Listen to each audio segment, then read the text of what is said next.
Hey, hey, hey, we are back again with a Flat Earth Chit Chat. It is Friday night, and what better night to actually spend entertaining you guys with a bit of a Flat Earth Chit Chat, and we have something special for you guys tonight. We have Rude Earther in the house who is going to tell us about some back and forth that he's been having this week, and something that he might want to talk to you about his EQ mount. We'll get to that in a minute anyway when I introduce him. But we also joined by Paige as well. Paige, say hello. Oh, hang on, hold on. I didn't take you off mute. Here we go. Say it again. Hello, Paige. Rude Earther, are you there, mate? Rude Earther and Astro Dog reporting for duty. Good to have you here, mate. Good to have you here. Now, you did say that you had something really special for us tonight, and maybe you could give us some information about what's actually. Or should we save it? Should we let a few more people come in? We've only got 36 watching at the minute. Should we just leave it a little bit? Yeah, that's fine. I don't mind if everyone just wants to chat away about whatever. Mind. Well, I'll talk about anything. Well, this week we should get a few more people when Anthony's stream stops. I think there was 40 or 50 people in there. So right. Well, this week I've not really been following the flat Earth too much. You know, my mind's been elsewhere. You know, obviously. But you know, do any of you guys got any gossip about what's been going on in the flat Earth this week? Not really. I've been watching stuff, but I've not really noticed much change, and I've been sort of trying to concentrate on doing what I've been doing over the last couple of days regarding my stability unit with my remote control aeroplanes, and that's basically what I've been concentrating on. I've not really looked at anything else, to be honest. I've been quite tied up in the comments because, you know, seeing as I am only a small channel, I've only got 145 subscribers, but I've literally had comments all day, every day for the last few days, non-stop. So I've been pretty tied up.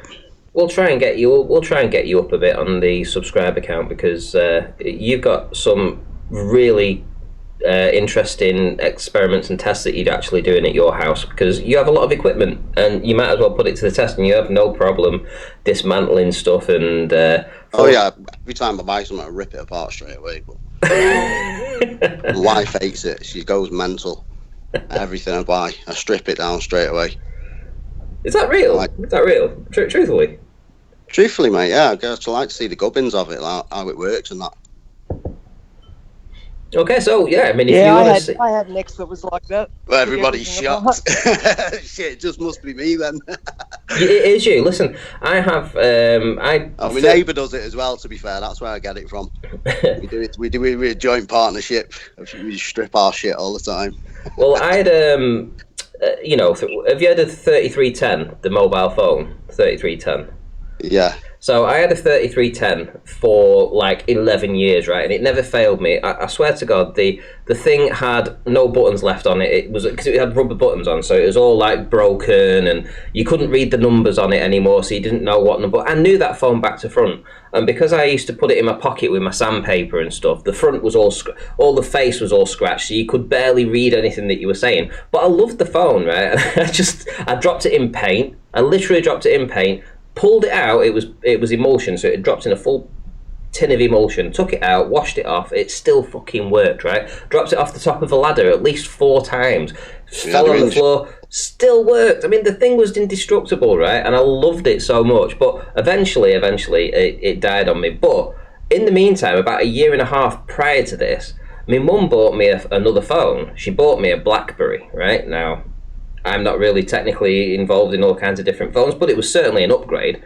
It stayed in the box. I never took it out, right? It literally stayed in the box for a year and a half until the phone completely died on me. The battery wouldn't charge up on the 3310. And then I had to very reluctantly go to my new BlackBerry that had been sitting in its box for a year and a half and start working out that and playing with that. And because I'm better the person, you know, I'm very sort of like, if something works, I don't really want to, you know, mess around with it. So I have no idea when you say that you buy something and strip it down. I can't place myself in that sort of I either thing. buy it and strip it down straight away if it's something like, I don't know, if it's something to do with like RC models and that, yeah, then I do always strip things down straight away when I buy them. Anything really, and if I get like anything to do with the kitchen, like if anything goes wrong, like the washing machine and all that, I'll just repair it myself. I won't get anyone to do it. You just buy the shit and repair it. It's things are only certain things break on them, so they're all quite simple. When you start taking things apart, they're not like that complicated.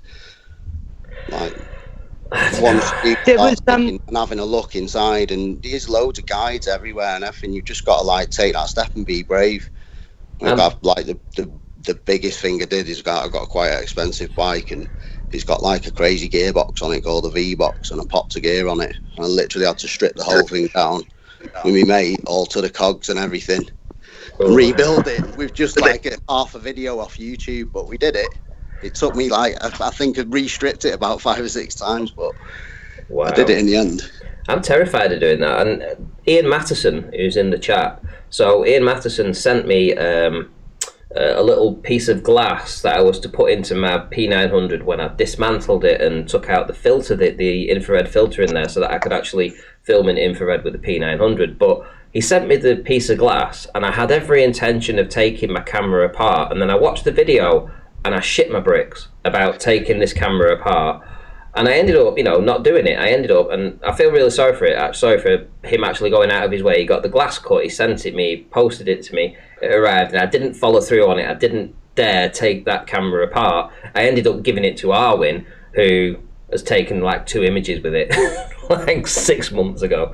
But yeah, I mean, if I knew it was going to be that case, that it wasn't going to get used, I would probably have taken it apart myself, but I didn't dare to. I didn't dare to actually handle that thing and dismantle it. It was just terrifying, the thought of breaking it,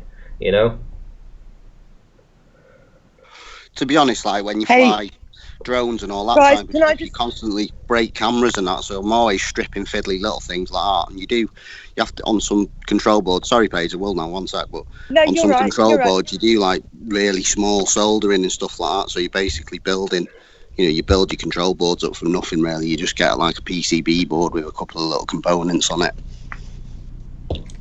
But yeah, sorry Paige, go on. Something just popped into my head. I saw something about another moon. NASA found another moon. Has anybody seen anything about that? No. What kind of moon? Where? What? Our moon?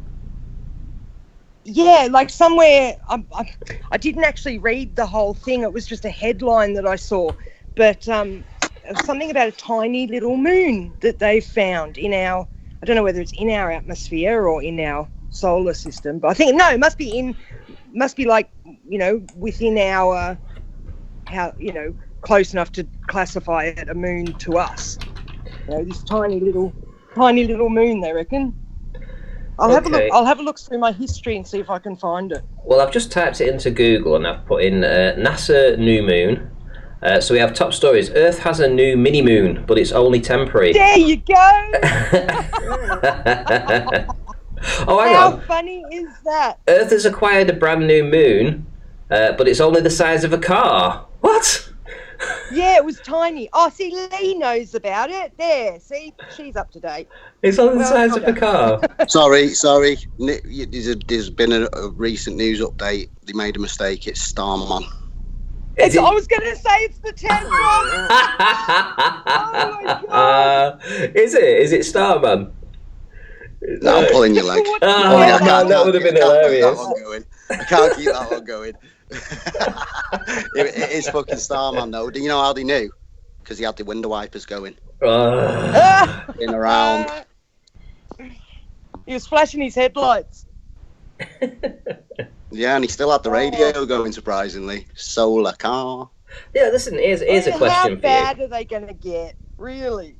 Here's a question for you guys. So, we've heard of Starman, we've heard of the Tesla that was taken off the showroom floor, just taken off the showroom floor and put into a rocket and sent off into space, right? That's the story that they fed us, yeah? What I'd say is... Yeah, wasn't space NASA hardened? kicking themselves because they've apparently invested millions and billions on materials that are space worthy, and you could have just used second-hand Elon Musk cars, mate. Yeah, you didn't Sewed need them all to. together, and I tell you what, they look better than that lunar lander. I'm telling you now, it's had windows that roll down and everything. They wouldn't have quite been bulletproof. You could have chucked a metal ball at them and they'd have gone through, but you know, they got you to space, definitely. Tinfoil can. Yeah, his bulletproof windows shatter, but his Teslas are space worthy off the showroom That was floor. so funny, that, and his little turkey Wasn't neck just it? started going for it. But they were bulletproof yesterday. Yeah, sure they were, mate. Yeah, what about, I mean, here's the thing. How many pressurized canisters or like containers were inside of that car? How many? Well, the tyres. Don't know, but who The tyres. designed it? The tyres, Fucking yeah. Robocop's dad. Yeah, nothing blew up on it. You driving one of them round? Come on, mate. Everyone's just gonna, Even you the know, when paint. you'll get out and everyone will be like, mate, that's awesome. As soon as you turn your back, they'll be like, dick, you prick, mate. You bought a fucking tin of beans with wheels on, you soft cunt. How much you give for that? Oh, crazy, mate. Elon Musk getting us to Mars. We can't make a It bulletproof does make me window. wonder, do these fanboys even look at the bad things? Like, do they even bother to look at the videos that people like us put up with, you know, their bubbles in space? Yeah, and they look people at it down spotted their on big, harnesses long, and- intellectually arrogant noses and go, How can Me. you I've how got can you millions watch of homes, so something it don't like matter. that and then still Hello, justify it? what ho? What ho, Trevor? oi, oi. Hello, Travis. How's it going? Good. That was an entrance with a bang or a honk. I have to. I have Yeah. Go ahead. I was just gonna say I'm driving my truck right now, so that's usually what I do when I sign in. Nice. That's what I used to do. Watch out for those Keep you driving. car-sized moons. I've got a massive shout out, massive shout out, right, to somebody that's actually been on the show a fair few times, actually, and this person has very kindly done something for me that I didn't ask this person to do, but they actually went ahead and did it out of the goodness of their own heart. So I have a massive thank you to put out there. So this is to Brenda von Essen, who says, from the previous video, she sent me a message saying, "Flagged for spreading anti-vax lies and paranoia. I hope your channel gets removed from YouTube." Thank you very much, Brenda. I appreciate the support. Thank you. Yeah, what a bitch. Like, wow. She needs somebody to just kick her in the head.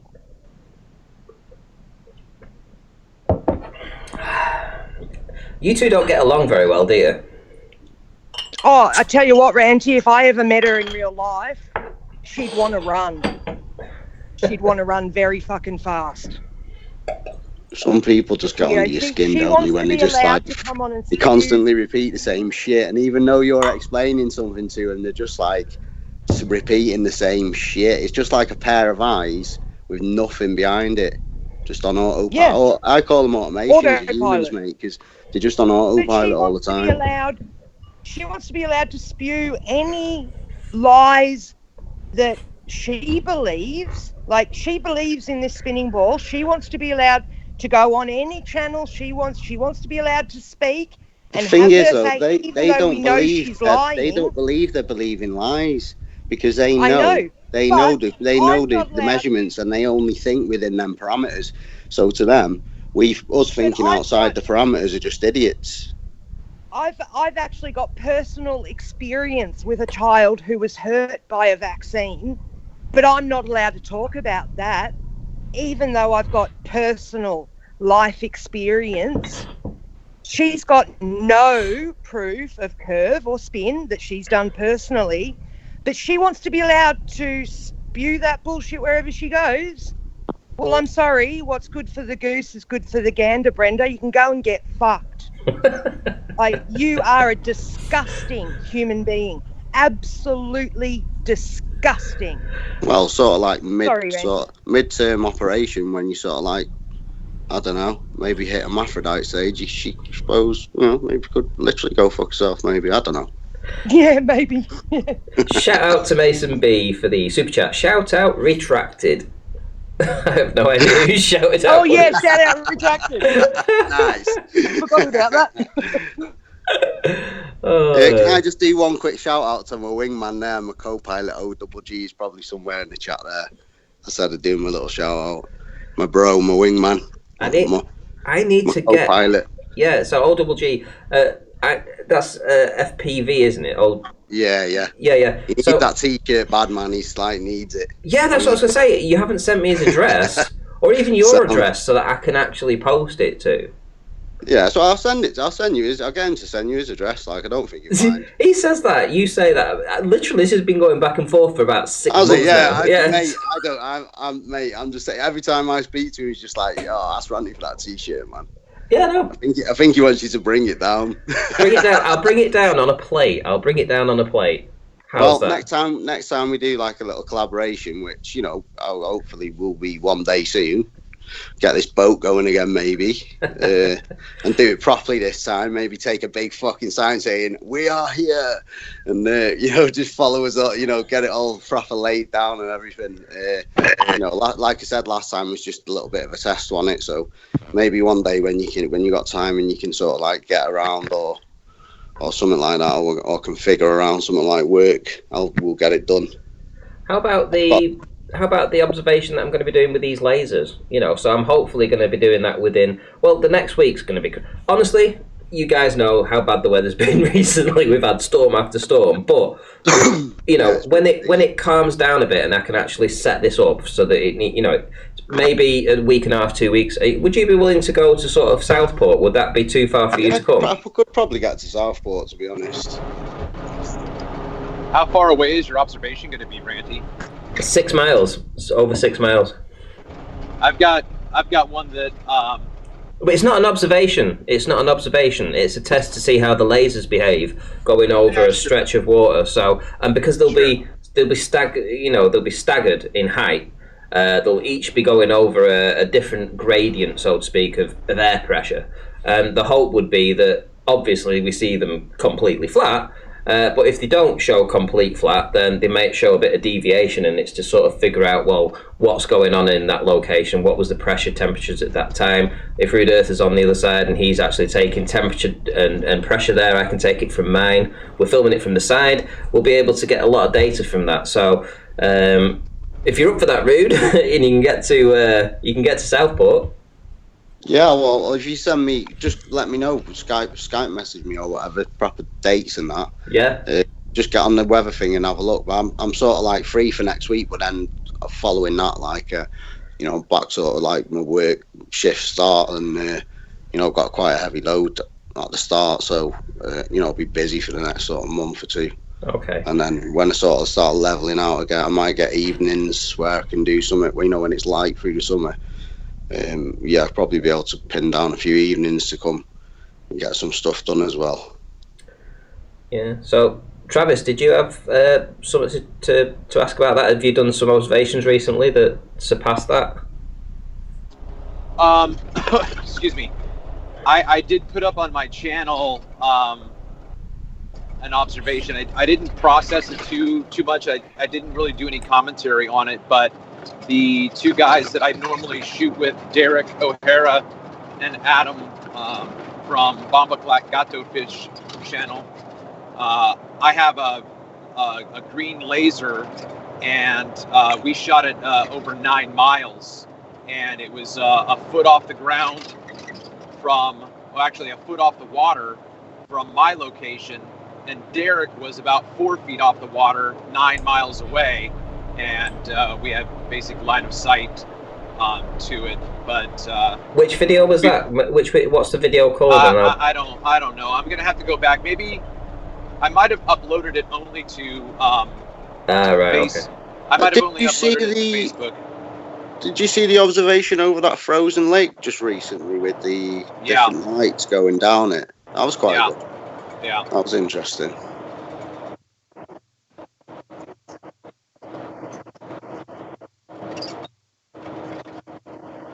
Oh yeah, sorry. I think I'm up to playing Truth already. I've been not for a while.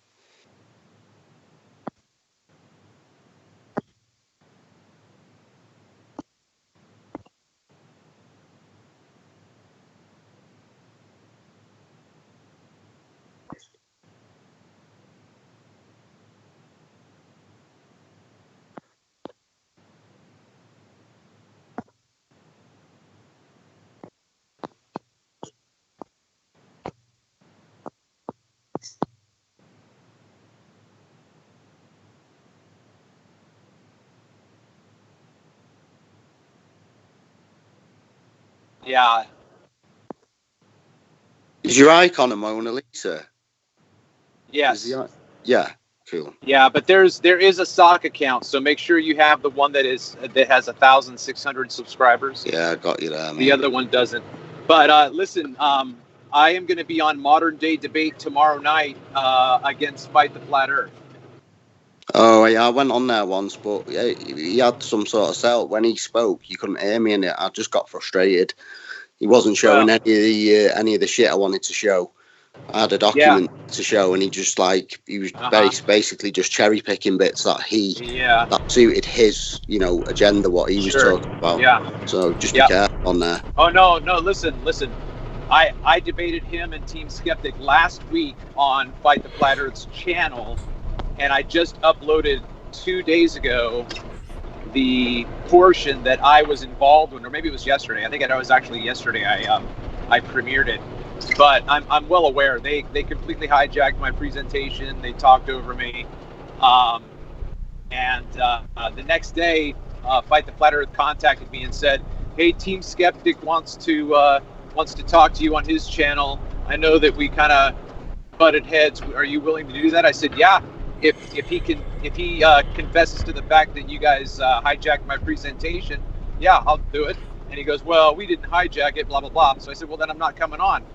And he said, "Well, what if I contact Modern Day Debate, and if he wants, because that's a neutral platform." And I said, "Yeah, sure, I'll do that, because I've already been on Modern Day Debate twice, and I think James does a pretty good job, moderating." So tomorrow night, 6 p.m. Eastern Standard Time, I will be once again trying to present my refraction ether band. Okay, can I just get one thing? Can I just give one piece of advice? Yeah, sure. Having listened to what Fight the Flat Earth does, and what a lot of these Globe Earth channels do when you go into a debate with them, is that essentially they try to jump in immediately and ask the question before you get a chance to ask yours. So they put you on the back foot immediately. So what they'll do is they'll jump in and they'll say, "What's your best proof of the flat Earth?" If they say, "Right, go ahead and debate," that's the first. Within a split second, they'll start talking, and they take control of the whole conversation and where it goes, and they try and lead you down the path, and you're always fighting second best from that. So what I would try and do is try to be equally as quick off the draw to try and sort of like steer the conversation the way you want it to go. Yeah, I mean, if you haven't watched the episode that I put up, which was my section with Fight the Flat Earth, I would say watch it. I think I did a pretty good job in terms of not falling back on my heels and calling out their bullshit. I felt like I didn't let them get away with it. I voiced my opposition to what they were doing. I'm like, I'm not going to answer these questions. You guys are. So I think I held my own. But I do appreciate that, because it is always easy to not be ready for a sucker punch, and then when you get sucker punched, you try to then guard for another sucker punch, and you're not thinking about other opportunities to go on the offensive, and you're always on the defense. So yeah. So Rude Earther, you've got something to talk about this evening, with something that you've been working on this week. Yeah, well, basically, what you were just talking about there, about how when they come into your comments, they try and sort of derail it and sort of belittle your level of intelligence, just purely based on assumptions. I mean, I'm obviously Northern. I'm not massively, not massive on elocution and that. I like to swear. I think it's quite expressive. I like to use emojis because I think they're artistically expressive. And it's a quick fix because I'm not that fast at typing.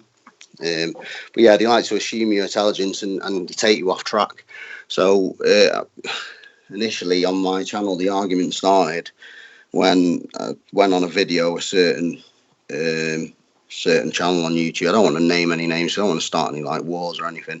Not really here to slag anyone, but I went on a certain channel and he was claiming that EQ mounts prove that we live on a globe, and I said, well, no, not really, because an EQ mount can track anything, you know, land-based or in the sky, because it has the capabilities of moving on 3 axes, and they just went crazy. I was absolutely stupid, mental, for suggesting that an EQ mount has 3 axes of movement, because hey ho, one of them axes is locked when you're using it under a specific you know, situation, which is stargazing. If you use it as a terrestrial viewing device, you have to use the 3rd axis to lower the latitude or the altitude of the telescope. Anyway,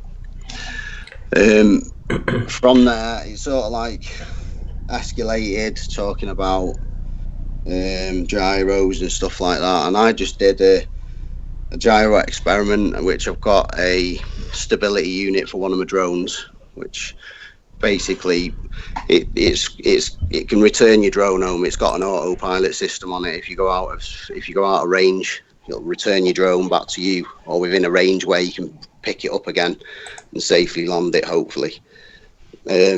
So I started talking about that and how that could be used to sort of measure whether there's curvature on the surface, and loads of assumptions flying in and saying that it couldn't register the small increments of movement on the globe and this, that and the other, and it had crap sensors, and he had a board that was similar to it. He's saying, and I own the board myself, what he was displaying, and the way he displayed it was on a motorized EQ mount, and he said it didn't display any movement, basically. So, you know, that spurred me then just to test it for myself, because obviously you don't take people's word for it in this game.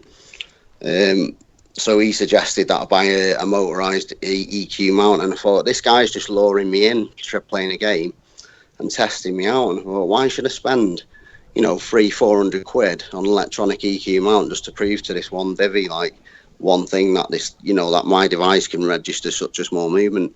And we had a quick look on the internet and seen you can get them for 48 quid. Just moves one motor basically to track a circle in the sky, which is another subject. But basically it moves it at the rate of which the Earth turns, which is 15 degrees per hour. So he said that's the only way to test this device, to see if it can register a small amount.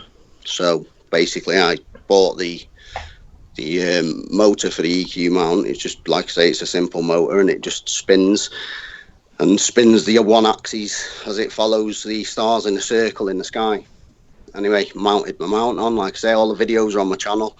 If you don't understand what I'm saying, the videos there, you'll have to skip through some of them because they're like 3 hours long, where I've left the device running for a few hours to show what's happening and stuff, and what it's not picking up and what it is picking up. Basically, when it's left on a level surface, it picks nothing up. When I put it on the EQ mount, rotating at 15 degrees an hour, it picks up the rotation 15 degrees an hour.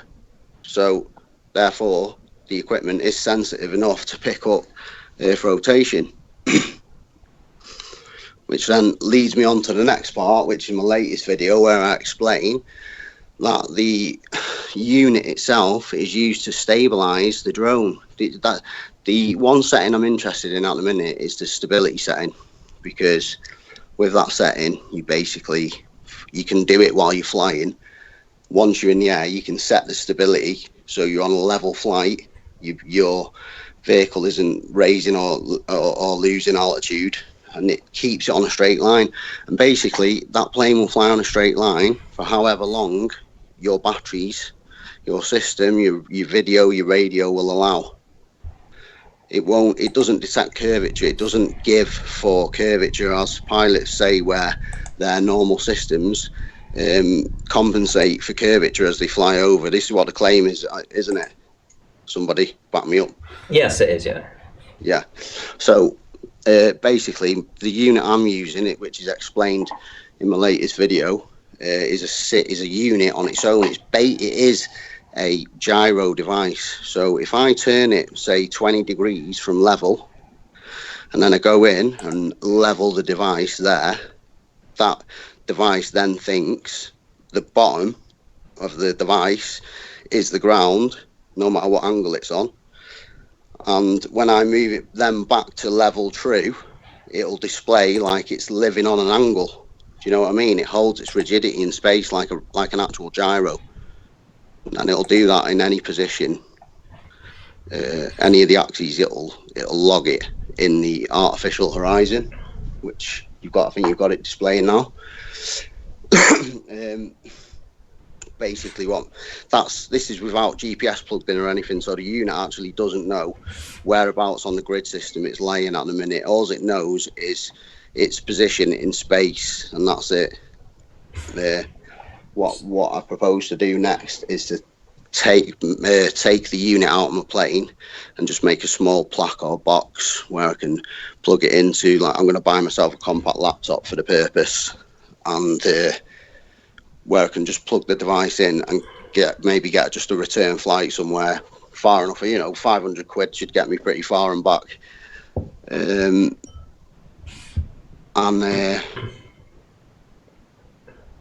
God, sorry, mate. I'm just reading the comments. 500 quid should get me far enough and back to register enough. If I turn my unit on, register gyros as flat and level wherever I'm standing, I've got a bubble level, can level it perfectly true to wherever I'm standing at that moment, and then leave it plugged in so it's operating and it's keeping that position in space.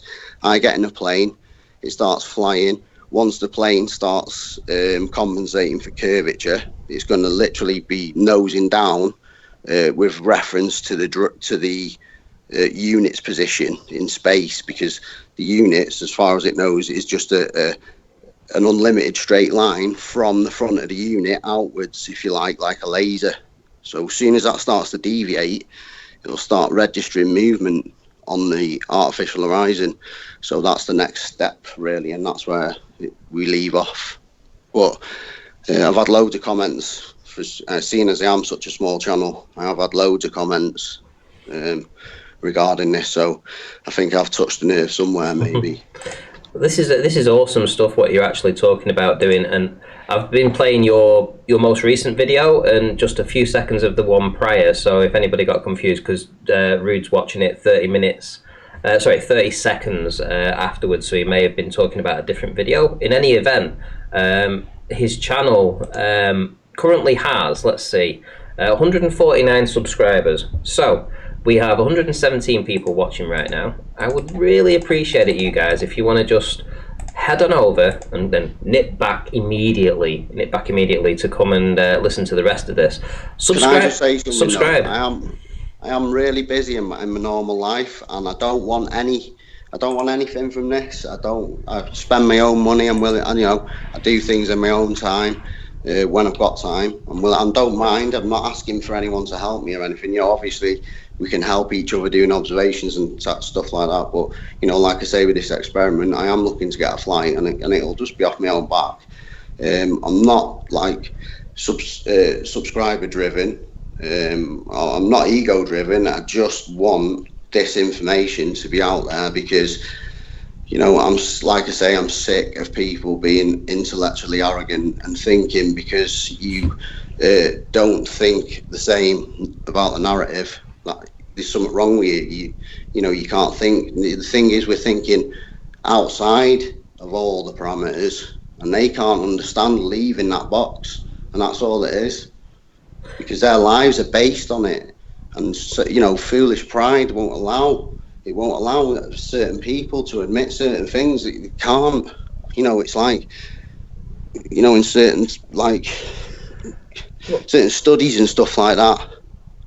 If someone's paid to study something, to find evidence of something that is so really hard for average Joe to find evidence of, just any one man standing alone. But if somebody's paid to go find evidence of something, and they can find even a suggestion of the evidence, and that'll allow them to continue to be paid or funded or anything, they will find a suggestion, even a suggestion.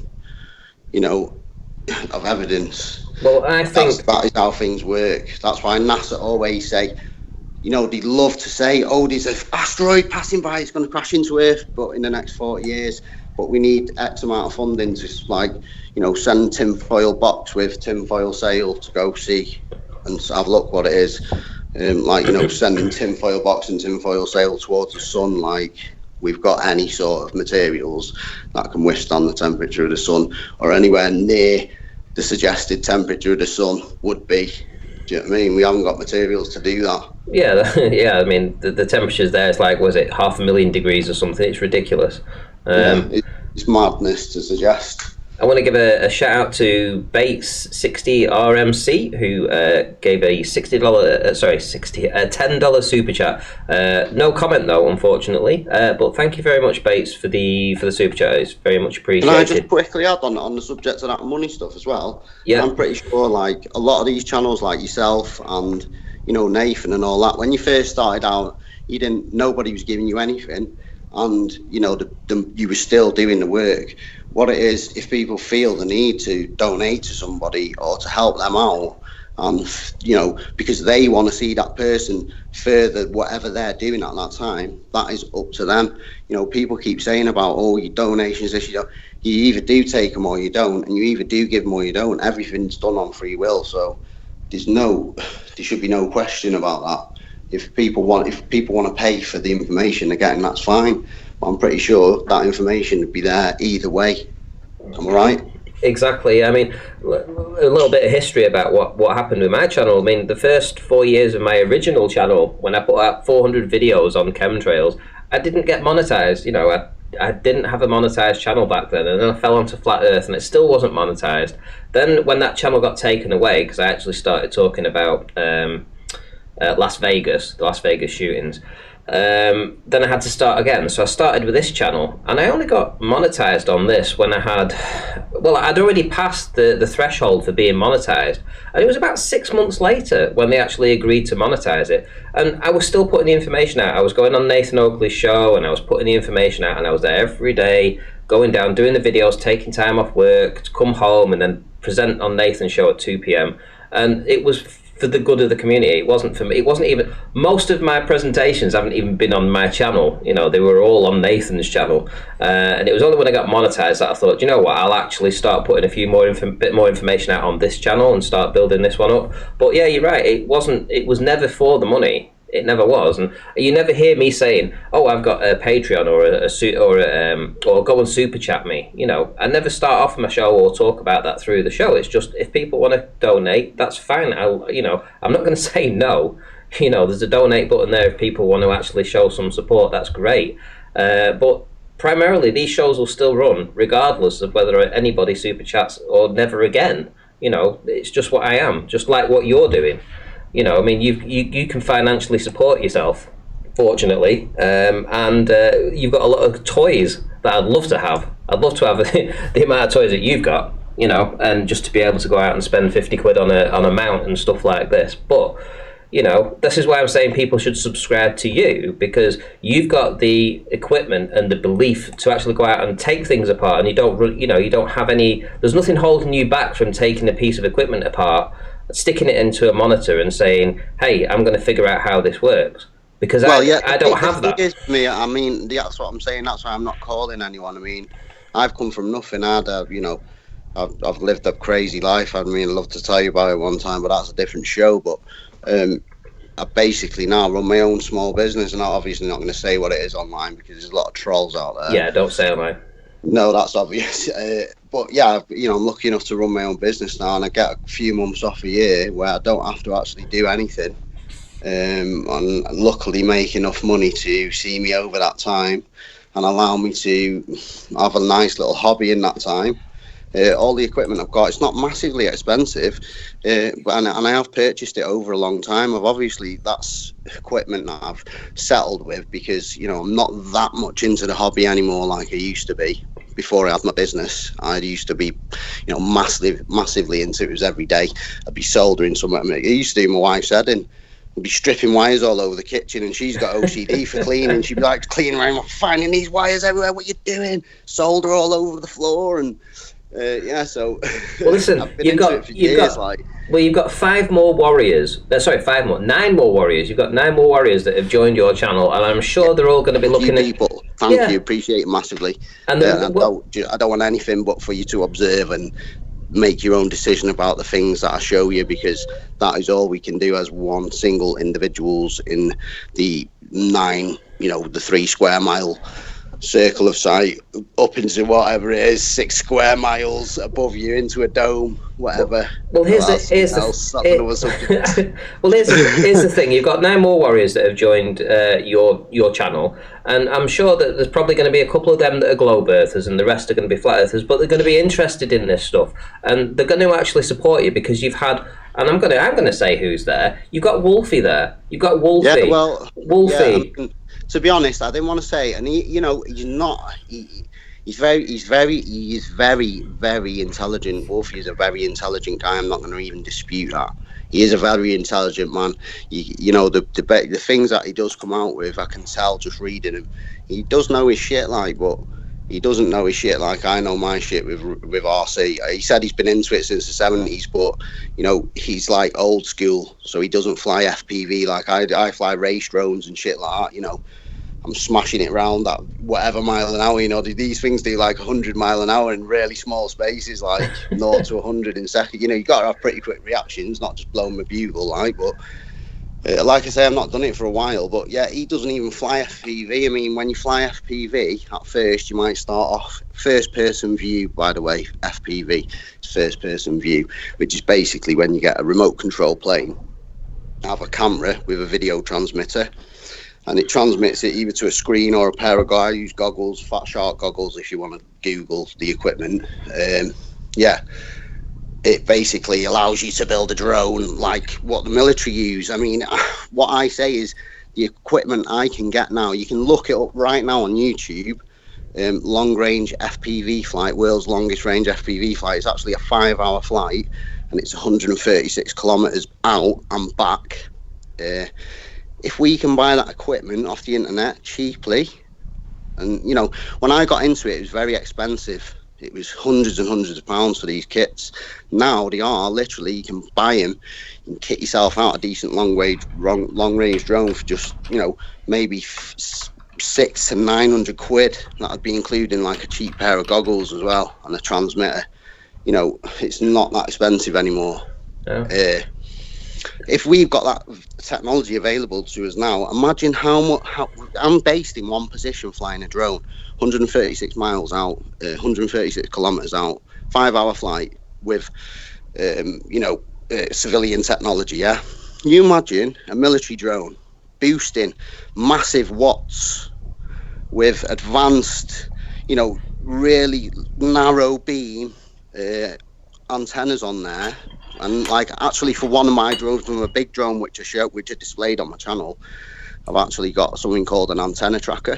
So when I put my antenna on it, it's got quite a narrow beam. Go onto the field, and I program it.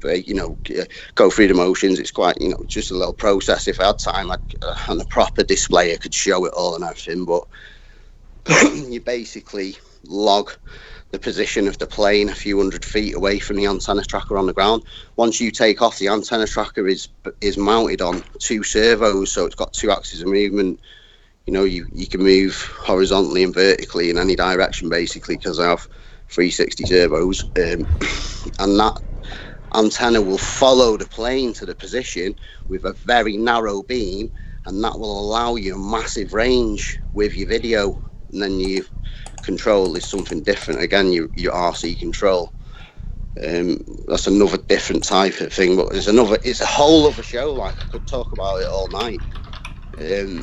But basically, these little gyros, they hold their position in space like a real gyro. There's no disputing it. It shows you on a clear heads-up display, and I'm going to take this flight and I'm going to show that it doesn't. Me and my friend are completely convinced, because how the hell, anyway, a gyro that's rigid in space, yeah, for starters, they used to use them pre-ring laser gyros for navigation in planes and shit like that. used ring laser gyros. They didn't frigging have them in the 30s and everything. They still had standard gyros, keeping the plane level and straight and true, and that's it. They never needed ring laser gyros. They never needed all this. All it's about is keeping it straight and level and true, and that is what this gyro does.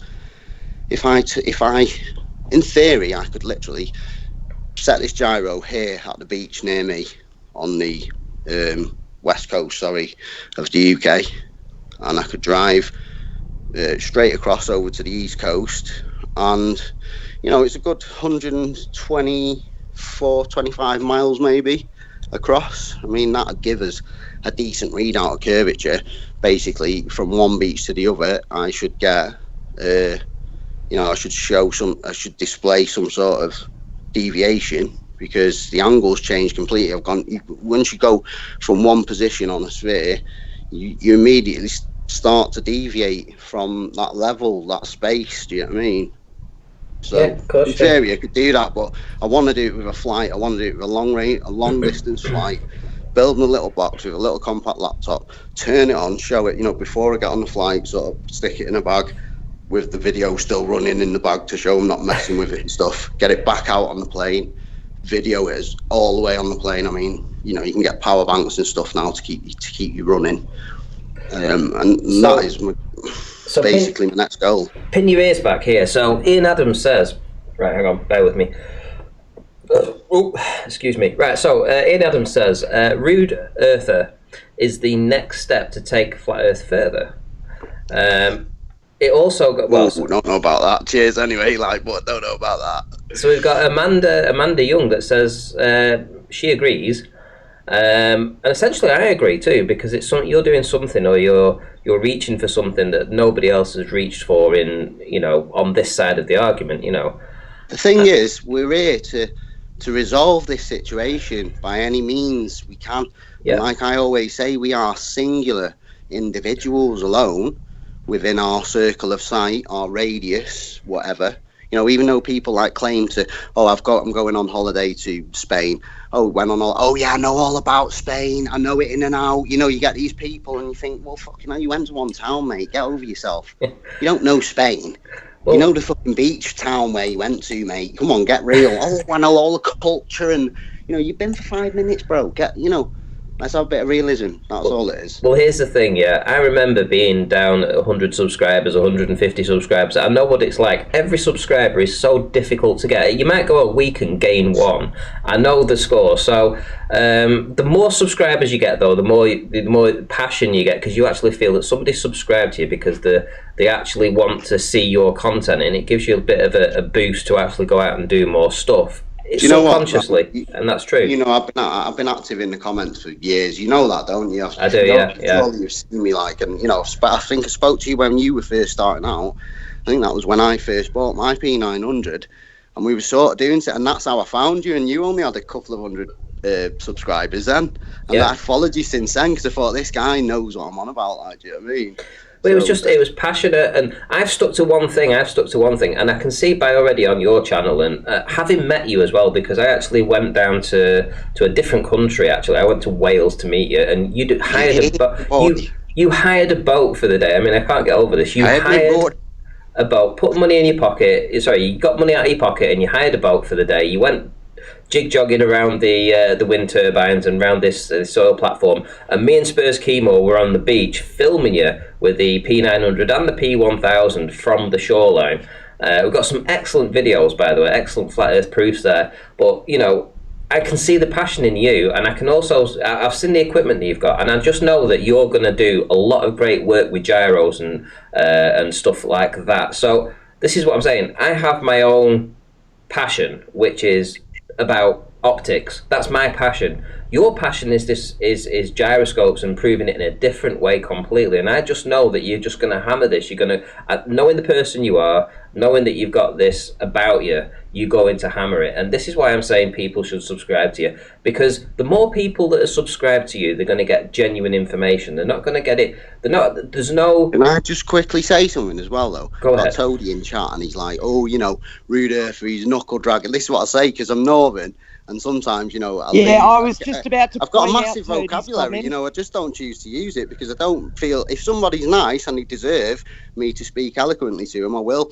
But as far as I'm aware, all these people that come in my chat are fucking arrogant arseholes. So you'll get the arrogance that you fucking send to me, mate. I like how you did that. Listen to me, my friend. You Listen said to me, Toadie, my friend. You said eloquently. You don't know shit, bro, about these gyros. I fix e-bikes, mate. I build them. I know all about the MEMS. I know all about the fucking sensors, you turd. I build fucking circuit boards. There you go. So Rude Earther is definitely, according to Ian and who have we got? Hang on, I'm forgetting. Oh dear me, Ian Adams and Amanda Young. The next step to take Flat Earth further. So I agree wholeheartedly, and this is why I'm going to put your link in the chat again, and I want to see what other stuff you're going to bring out. You know, sometimes you go a few weeks without putting any content out, but when you actually get something, you put one after the other, and it's great stuff. So having more subscribers does encourage you to actually go and do this stuff. And I know, but the thing is, I know you do it anyway because it's your passion. I just know you would do it anyway. Yeah, I will. I'll always keep doing it because I've got an inquisitive mind, and I have always have an inquisitive mind since I was a child. Since that science teacher said to me, we evolved from fish. We evolved from fish, or a fish-type creature, into something else, into a monkey, into a man. And the crocodiles evolved from this into this, but the crocodiles stopped. And then everything else stopped. Yeah. But man kept going until we made McDonald's and drove cars and flew planes. Why? Because the basis of evolution is to just survive, reproduce and survive. It's for the species to continue, that's it. We could continue when we were monkeys. We could continue, monkeys continue without us. If we weren't here, monkeys would go on. I want to shout out to Cleary for his $2 super chat. I don't know if I can say this because I've had, this is my 4th Corona right now, so I'm going to try and say it anyway. The sixth sheep sick. I think I got it. That sounded pretty good. So yeah, thanks for the super chat anyway. Much appreciated. No more tongue ties though. It's a bit late and I've had too much to drink for that. So has Toadie literally Toadie, I've made a display on my channel, mate. I've made a display on my channel, Toadie, yeah, where I have shown the vector. It's the Eagle Tree Vector, mate, stability unit, and it works without the GPS plugged in. I've shown it how it moves on its once you set its axis, it moves in its own space. You are if a pilot is claiming that we fly over a curve and they have to nose down over that curve, and their artificial horizon gives for that curvature, but my gyro and my artificial horizon does not. It is stuck in space. But I take it on that plane, it should show curvature, mate. The artificial horizon should rise. As we go down that ball, the artificial horizon on my gyro should rise. And if it doesn't, and I do this experiment, Toadie, mate, I'm going to remember you, boy. You are fucked.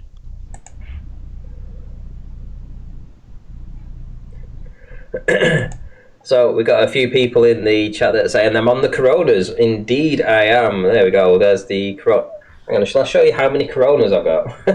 There's another empty one. Hang on. There's an empty one. Oh, I've got one more.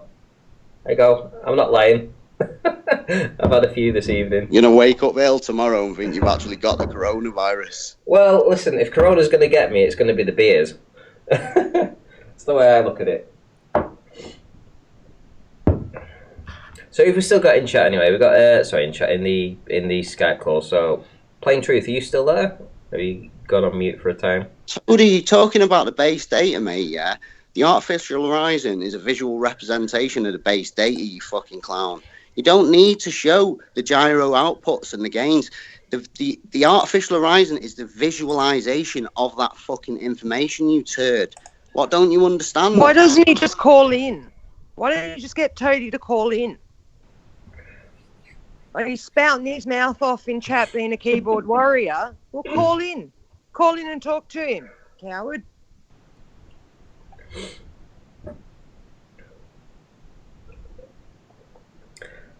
I think Wolfie wanted me to go on his channel sometime. Loads of experts in the chat. I bet not one of these experts in the chat owns this system or has ever even touched a radio control transmitter, never even put a pair of frigging Fat Shark goggles on your stupid eyes and your ear. You're all experts, mate, on your computer. Everyone is an expert on the computer at Googling everything. The experts, mate, a lot of them. That's why the world's crazy. Yeah, but you won't Everyone's come on an and talk expert, to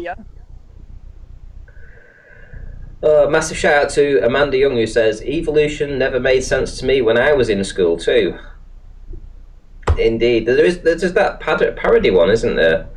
Oh man, I can't remember what it is. It ends up with. Oh, God. Come on, guys, you know. Be honest as well. The cartoon. Did any of you ever do this as a kid? Did you ever lie there in the night when your mum and dad told you to go to bed? Did you ever lie there and try and imagine nothing? You can't imagine nothing. South Park, that's what it was. It was South Park. Sorry, I'm just waffling here, guys. Yeah, have you seen the South Park parody of the evolution? No, I might have years ago. I wonder if I play it. Have you got it on your screen? Let me just mute this and I'll go on to the chat and have a look at the screen, what's going on. I might get a copyright strike here, but do you know what? Who gives a shit? So, share screen. I'll share it with sounds actually as well, so you guys can hear this. So, bring this over. We've already had Brenda report my previous stream. So, hey, why not go in whole hog and go for the evolution one too? So, can you guys see my screen? Did she actually report it? Yeah, she flagged it. Well, and told me she'd flagged it. oh my god. Yeah. Anyway, right, guys, can you see the screen? Yep. Yeah. Rude, can you see it? Rude Earther? 1 second, mate. I just seen a chat from Paul Catnach there saying he's offering to put my drone on a plane. I don't need your charity, mate. I'll pay it myself, bro.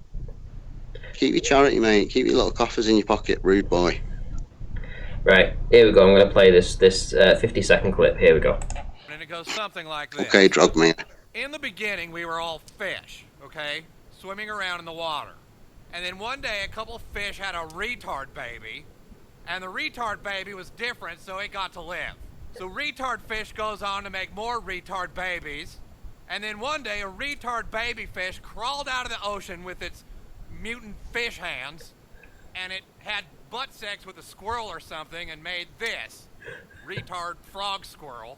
And then that had a retard baby, which was a monkey fish frog.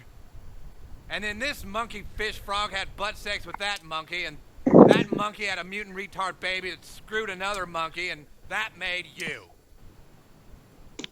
So there you go. Sounds about right. You're the retarded Sounds about offspring of right, 5 doesn't it? monkeys having butt sex with a fish squirrel.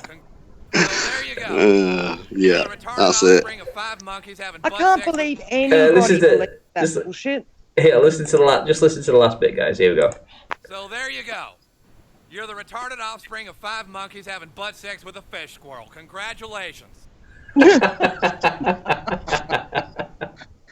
Listen, mate, if you Maybe get, the ball if you was get there, but I variations couldn't, in you know? monkeys, if they get deviations, mate, more than likely the alpha male will take that young un and just smash its head off a rock or something. Yeah, They're no, nasty, like. right.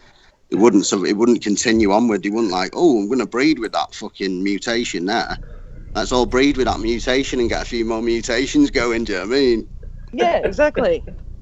Mutations are bad things. Like it's absolutely ludicrous to think that everything we have in the world now could come from, a pea soup that just decided one day it was going to start,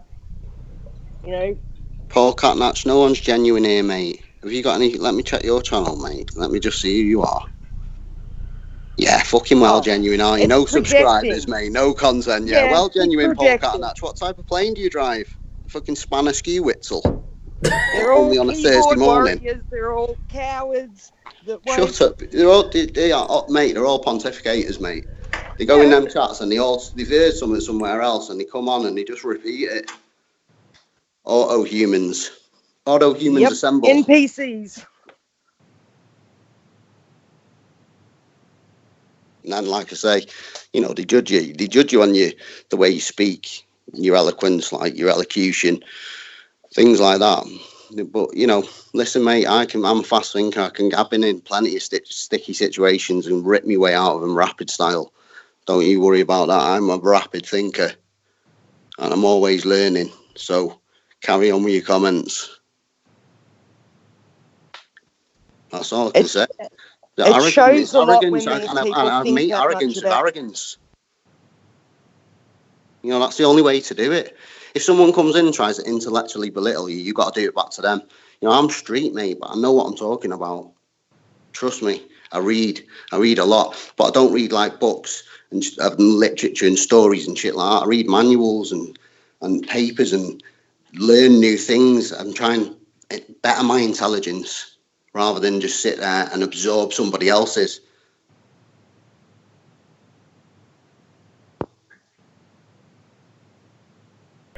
Sorry guys, I just nipped away then for a second. What did I miss? We get stuck in a game, mate, where we just fucking follow people along. We follow world leaders, we follow this, that, and the other.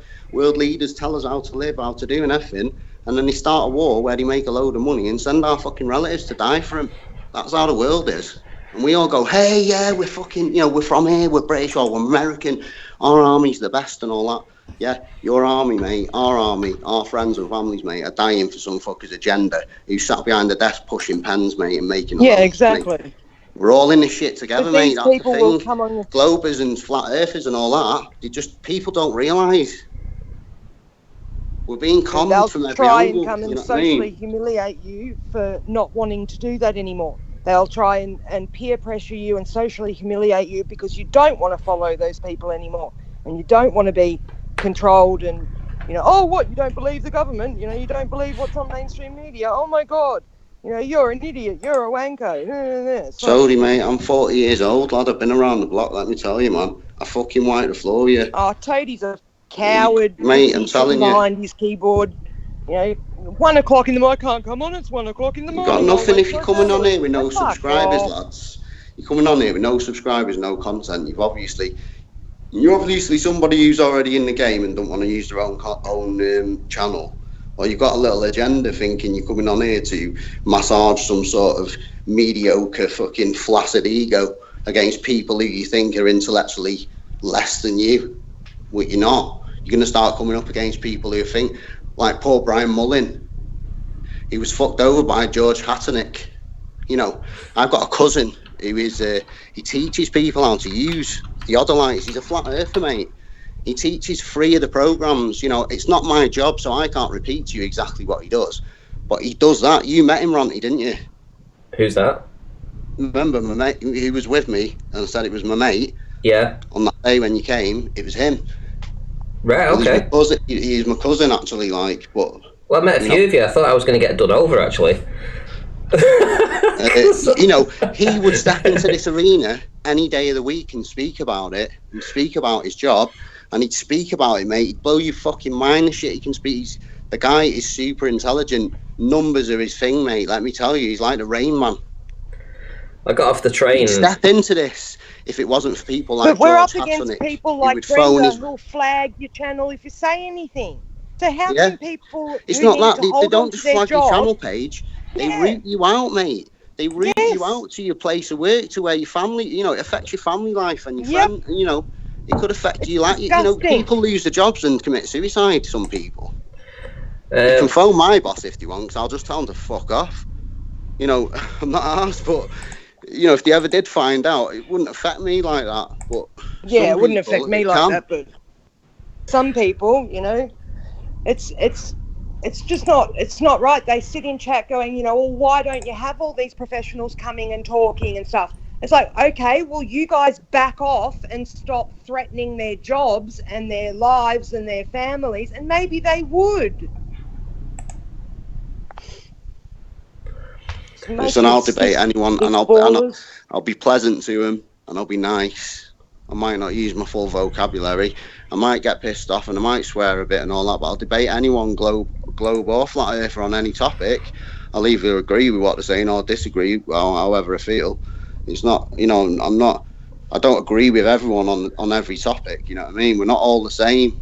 everyone's different. Everyone looks at things in a different way. We're just sort of walking down the same path together, aren't we? You got people in chat, and they just assume everybody's the same and try and blanket label everyone and everything. I suppose that's just the way of nature now, isn't it? Everything's got because they're a sheep and they're a follower, and they need to conform to feel important and to feel like they're a part of something, where you'll find most people on our side of the argument don't. We're individuals, we're happy, with ourselves, we're secure in our own person. We don't need validation from, the masses like they do. And they Unbelievable hate us Productions has got it right. No one's got any shame. It's no one, but it's like they don't realise it. We're desensitised by the media and everything. When I was a kid, there was films that were classed as violent, and they was classed as an 18 or whatever. And now a PG, 12 or a PG, and it's just like, it's the same content. It's the same thing as when we were kids, but they're allowing children now to see it. People allow the kids to play these violent video games, and it's not like the majority of people can distinguish reality from video games and stuff, but when you're subjected to it from a very young age, where young mind's like a sponge, they absorb everything, anything. Like, you think your kid's not listening and they do come out and say something, you're like, oh fucking where did you hear that? Like, they absorb everything. So that's when they get people, when they're young, and they just imprint. We're all projects of this shit. Everything we're told, everything we know is just the same shit. It's all from the same people, same place. Everyone's being desensitized by showing sex and fucking swearing and shit like that, from a young age. When we was kids, like, we were all innocent and that, but now you got 9-year-olds who can just fucking go on the mobile phone and you might type something random and innocent, but something else will pop up. Do you know what I mean? And it's, kids know things before they should know them now. They know things well in advance, what they shouldn't, and that's what makes them then think they're the adults. And we've got TV programs where the adults are all like, a bit stupid and just secondary, like, and all the kids are in the forefront, and then that leaves your kids thinking they run the show, and then it's like everything's topsy-turvy, mate. Can you see, if you look on the watch page... Greta Thunberg's a perfect example of that. Guys, if you look on the watch page, can you see what I'm presenting there? Just so we don't actually deviate from the subject. So, Brenda von Essen. So, this is Brenda. You guys, you know what she's like. So, this is my response to her from a few days ago. So she was I basically said, sorry, I missed your message. Are you shadow banned on my channel? ? Probably, can you get me an invite? And then I put, I modded you. So I modded her. And then sent me a link, which I sent her a link. Then she said, if she knocks it off, I will, which was when she was kicking you out of the stream. Do you remember, Paige? And then, out of the blue, today I get a message from her saying, flagged for spreading antivirus lies and paranoia. I hope your channel gets removed from YouTube. So, all the way through... did she admit that she did it to us first? Yeah, but what? Yeah, but forget that for a minute. Forget that for a minute. Just look how I've treated her the whole way, which is, sorry, I missed your channel. You shadow banned on my channel. When she tells me that she probably gets shadow banned, I modded her. I bring her on the show, and then she watches my last show, and then she kicks you out of the chats. She kicked right the hand out of the chat. Out. Yeah, this is what we have to put up with. She's disgusting, an absolute disgusting hypocrite.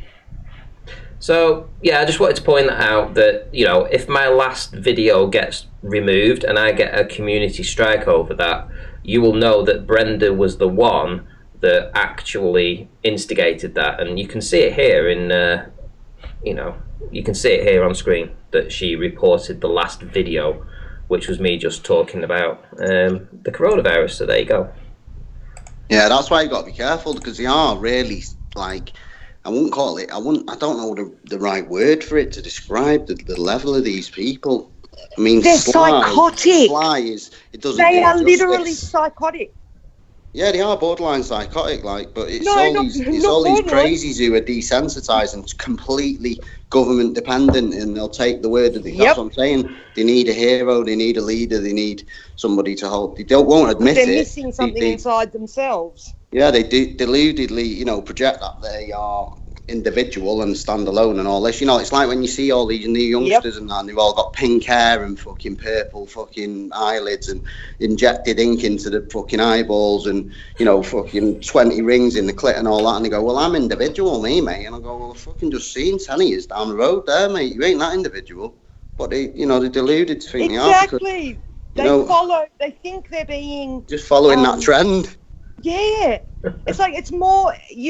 You're more individual these days if you don't have any piercings and don't have any tattoos and, stuff like that. Like, those things, it just amazes me that they seem to project all of their fears and all of their bad behaviour, their lying. Yeah, and what they want any right. In the old days, people had shame, and they had not shame. It's not shameful. It's not shameful to do some of these things. It's like a lust feeling. A sexual lust. Like people had that shit in the old days, but they were a bit more reserved about it. And that now, everyone wants it in everyone's faces, mate. I was on holiday the other week. In a little island off the coast of Africa, and it was a really family hotel. It was a beautiful place, like paradise. And I'm walking down the beach with my missus, and I said to her, "Fucking hell, that guy's got a right pair of skimpies on there." And she goes, "Fucking hell, he has on. He doesn't look like he's got anything on." And as we crossed down to him, he had his whacker out there, and I thought, "Fucking hell, mate, if it was fairly decent, mate, I'd fucking let it swing out." But Jesus, man, it wasn't even anything to shout about. And the guy's mooching down the road like fucking Dolph Lundgren, some old guy. And I thought, wow, where have I come here? Hang on, didn't we see a globe earther recently in one of those Barat ones? Oh, he was on the debate. Oh, come on. The guy that was on the debate on... Travis will know. Not too sure, but I watched a lot of the debates. Borat. Borat, yeah. What was he called? McToon, was it? No. People always seem to debate one part of provided info against another. Team Skeptic. There we go. I'll need to find that. I'll get a link for that. I'll find it. But yeah, growing up, it was completely different, wasn't it? Oh yeah, definitely. In the 80s, it was completely different. Planes didn't used to leave a big fucking line behind them anyway. I'm pretty sure of that. They didn't. I was 17 when I first saw one. I was with my dad, and I was doing a painting job with him, and I was the first one to see it. And I saw this chemtrail. To me, it just looked like the sky was unzipping. Because I'd never seen it before. It just looked like this big white thing was just coming out of nowhere. Because I didn't know it was a plane. Could just see the sky like unzipping, and turned around to my dad, grabbed him. A bit scared. We both watched it open mouthed for about 10 minutes as it flew across us, and then went to the other side. The whole sky just completely just one zip from one side to the other with a massive chemtrail. And that was my first experience with a chemtrail, but I remember it very vividly because I'd never seen one before. Nobody even notices them anymore. I take a lot of footage just for my own personal record. I don't always upload things. I've got nearly a terabyte full. Half of it's all my flying videos and that, but the other half is literally full of flat earth shit. And not flat earth shit, but just observations and whatnot. And I don't upload all my stuff all the time, but I've literally got time lapses of chemtrails going contrail, whatever you want to fucking call them, mate. We can't prove it either way anyway, can we? But whatever these things are, I've got one hanging in the air for over an hour, mate. Just expanding slowly in the air, not going anywhere. No rotation, not rotating away, or it's just there expanding for an hour. Over an hour, and then with my time lapse thing stopped on my V1000, so I just took it in the house, mate. I thought I feel a twat now because I've stood here for an hour, fucking letting that time lapse a chemtrail, mate. But it's just stayed there. Is that Colin Turner says? Colin Turner says that planes didn't hover either. No, they didn't. Robert Harper, Ranty, I'm trying to get you on Skype. If you type in Ranty Flat Earth, capital R, capital F, and capital E, you will find me. Just send a thing over there if you want to get in touch. Ranty Flat Earth. Ranty Flat Earth. And they say, why did you want to call yourself Ranty? Well, honestly, I wanted to call myself Ranty Flat Earth because Ranty. It was a case of I wanted to rant about the things that I didn't feel were just. But I'm not a ranty person as such. You know, I don't generally get too triggered by stuff. You know, I have done in my last stream. The last stream I actually got a bit triggered. I call myself Rude Earther because in this arena, I have to be, I can be quite rude and abrupt anyway. A couple of my mates do call me rude as a joke anyway, but yeah, I called myself that because people in this arena, that's how you feel like you need to treat them, because it's just, you start off on a basis of ridicule. You never start off on just an inquisitive line. Any of these Globers and that come to our or your channel or anyone's channel that I've seen, will all come there with an agenda or, you know. But even when we do treat them nicely, like Ranty's done with Brenda, look at how they act. Like, you know, what do they expect? Yeah, that's it. Because you know the Scorpion. There's only so much we can tolerate before we're going to do something back. Do you know something? I mean, when I first started this, you guys probably don't know all this, but there's a guy called Mark Taylor. So Mark Taylor. Oh, I need to give a shout out, by the way, to Mason B, who gave a 99 cent super chat. So thank you very much for that too. Mason B's a cool guy, man. But Mark Taylor, he, I got doxxed. And I didn't know what doxing was because I wasn't really in a community as such. I didn't know when I did my chemtrail stuff. You know, I just put my videos out myself. I didn't even know there was communities for that. Genuinely didn't. I just did my own thing. And it was the same when I started the flat Earth journey. I didn't really know anything about it or that there was communities like I do now. I just did my own channel. So when Sleeping Warrior got in touch with me and sort of like integrated me into that sort of circle, I still didn't know the scale of the opposition or the scale of anything. And of course, you know, I was very free with my information and stuff. I still am now to a point, you know, I mean, you can find me, I'm not difficult to find.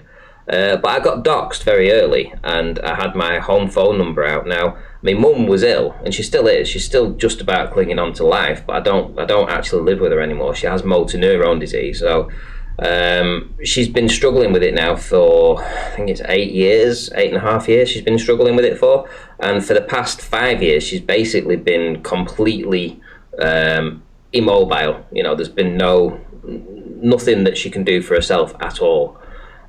So during that time, Mark Taylor found out my telephone number, my home telephone number, and he was phoning up at 3 o'clock in the morning, 4 o'clock in the morning, 5 o'clock in the morning, regularly for months, and this went on. And he even admitted that he was the one doing it because I got doxxed. So it was waking my mum up, you know, when she needed to sleep during the night, waking us up because we have to look after her 24/7. She needs 24 round the clock care. So when that phone rings, you know, you're awake.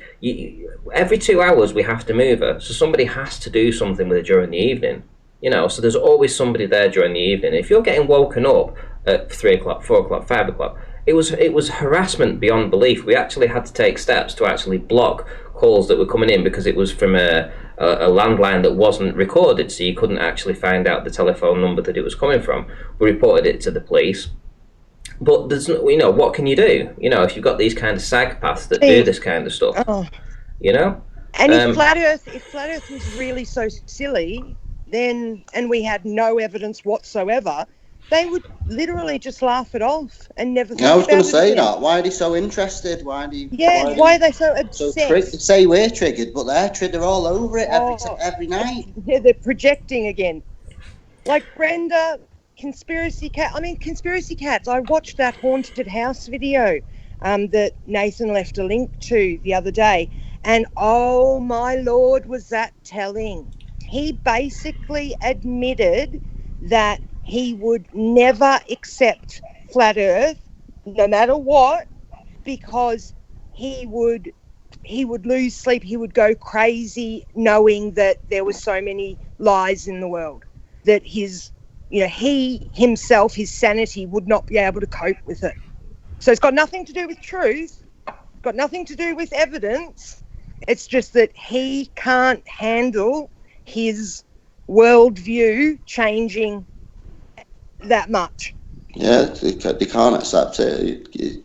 It sends them crazy. You think, they think they're crazy, but it's driving them crazy. You can't leave it alone. Yep. Look at Brenda. She just keeps coming back. And what they don't realise is the information that they are following is only information that everybody else can get or has got or has had. It's all there available. They have got civilian information. The same. No one's privy to any military advanced knowledge. No one knows anything above anyone else. You can educate yourself quite well if you just, sit there and research certain subjects on Google. It's a vast library, mate. It's at your fingertips. Can I give it's being autodidactic. Can I jump in and just give a shout out to all people, free people, for the huge $20 super chat there? Says, great stream, Ranty. Ballers aren't your friends. I know that they're not our friends. I know they're here to... I don't know what their agenda is genuinely, because, you would think that you're trying to talk to normal people, but the more you interact with these people, I don't know. Are they being paid? Perhaps, because the level of stupid that comes from them, the level of they've got no kind of sense of what's going on. It's like, deny all senses. Do you feel that you're spinning? How can anyone normal be that stupid? That moronic. It defies any kind of logic. People are that stupid though in the group, mate. Just look at the governmental system, mate. No, there's wait on, there's stupid and there's more stupid. I had Brenda come in and when I said to her that somebody came in and said, I can prove that the earth is flat because I think it was Kansas is as flat as a pancake, right? And she turned around and said, no, actually, they misquoted what they actually meant to say. They actually meant to say that Kansas wasn't flat. Flat should have been termed smooth. Yeah, they actually meant smooth. I know what they meant because I'm a baller, so I know they meant smooth. They wrote flat. And then I had words and definitions. And then I had Sky Flybride come in and say, well, okay, so we know that lakes, etc. Sky Flybride? Yeah, Sky Flybride came in and said, lakes are flat because they're not moving, right? But oceans are curved because they're moving. But lakes, they don't curve. They're flat because they're not moving. I was like, and I got him to repeat it, and he repeated it, and I was like, are you kidding me? Listen to me, mate. I have been in discussions in chats, mate, and I've had globers, ballers, in the intellectually arrogant invade my videos and tell me there's curvature on my fucking bathwater, mate. My bathwater. They said if you could get down and measure it that small, you could see it. I said, well, if you have to get down and you can't see it, how the fuck do you know it's there? You can't just say something's there. On your bath. On your bath. Bath water. Curvature on bath water, Bath water. Oh, man. And they're calling me stupid, mate. They're calling me stupid. Listen, right, my mate runs a little business himself. I won't say, I nearly said what it was then, but I won't. A friend of mine, and one of his customers who comes in, he's a helicopter pilot. And my friend, obviously, he's like being like, he asks questions and shit. And he asks this pilot about zero and his gyros when he flies from place to place. And this pilot guy was just like looking at him like, he's like, I don't know what you're on about. And he goes, well, when you're fucking flying, do you have to like re-zero them and recalibrate them and that? And he's just like, nah. And he's just like, they're always the same. And then he started, flat earthing him, mate, about why don't they ever have to be recalibrated if it's turning? And the guy's head fell off. And the last thing he resorted to, I wasn't there, but I'm just relaying a conversation that he told me. The last thing he resorted to, this pilot, was to say that, we definitely know that the southern hemisphere is underneath because the water goes round in the toilet the other way. Wow. And that's what he said, the pilot. An helicopter pilot, all right, given he doesn't fly from fucking country to country, he's just like a local helicopter guy thing, does go like tours or whatever, guides, but you know, this guy, like, his evidence went back to toilet water going round the other way. In Toilets Australia. flushing, yeah. That's the best they can come up with. Wow. Well, if you run the tap in, if you've got a square sink and you plug holes in the middle, and you run one tap and let the water go down, the water will go down, clock whatever way, one way, and then if you let it all go down and run the tap the other way, the fucking water will go down the other way. Yeah, it's got into nothing to do with Coriolis or... No. Right, just to Harper, Robert Harper in the chat, who says he sent me an invite on Skype. Oh, hang on.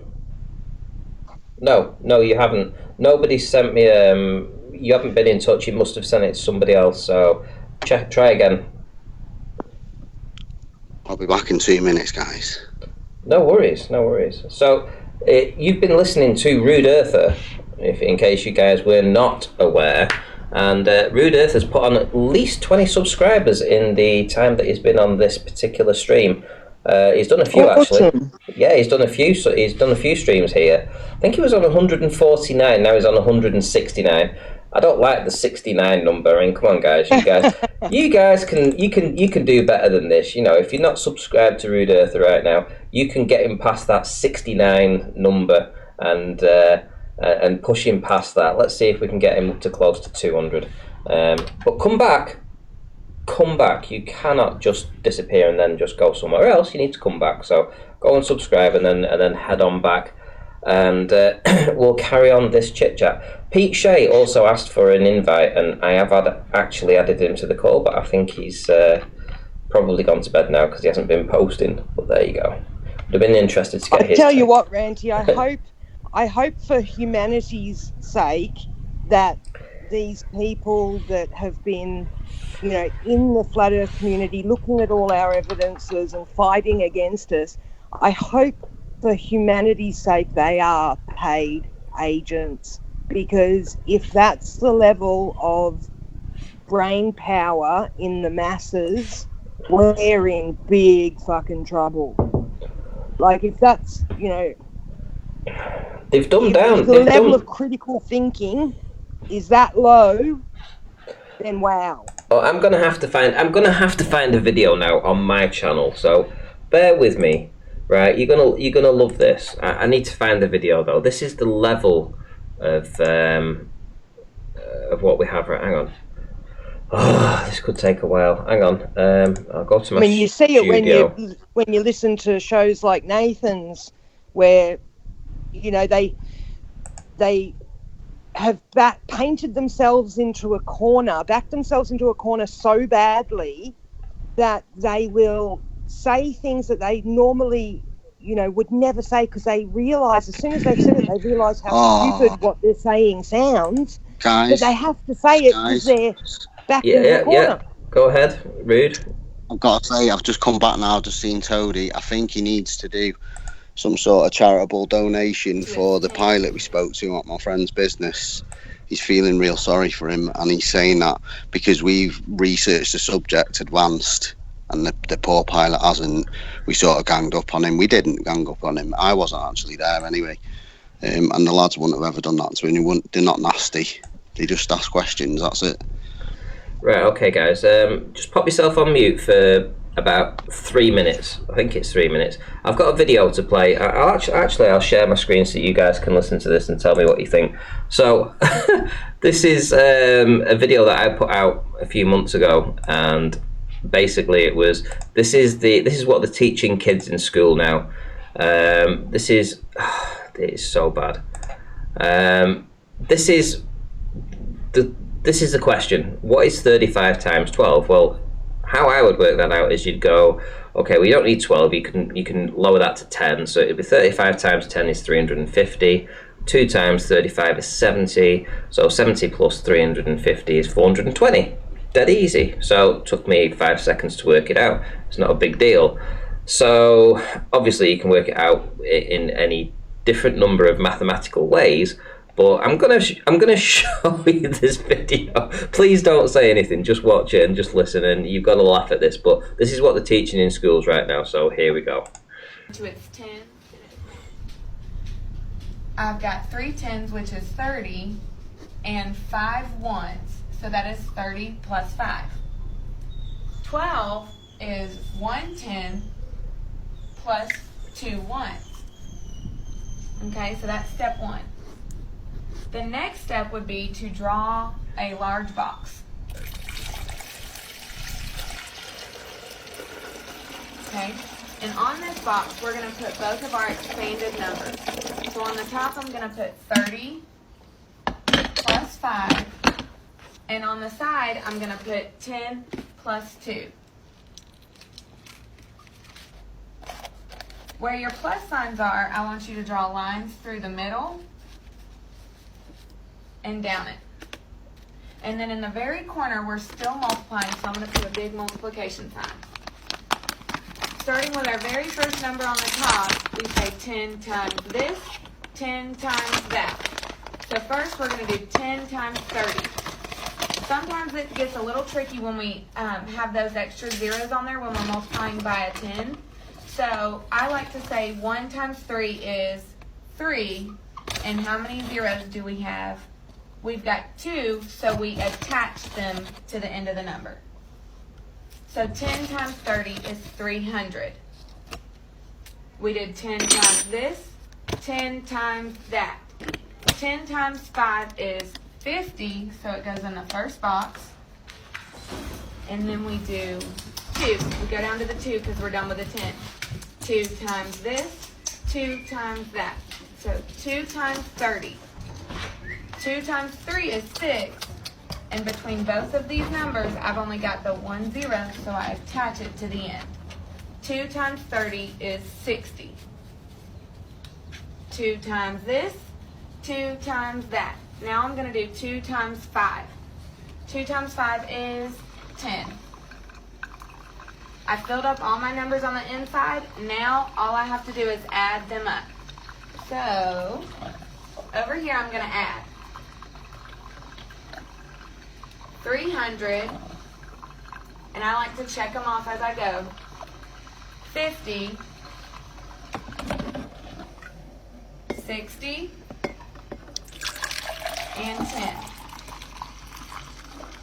Make sure you line up your places too. 0 plus 0 plus 0 plus 0, those are zeros all the way down, so 0. 0 plus 5 is 5. 5 plus 6 is 11. 11 plus 1 more is 12. Bring that 2 and carry that 100.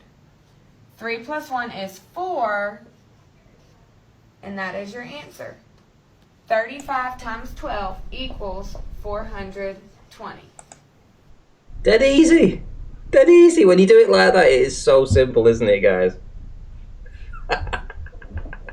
My Yeah, it's like- goodness. well, I mean, she was literally making it as hard as possible. I'm telling you.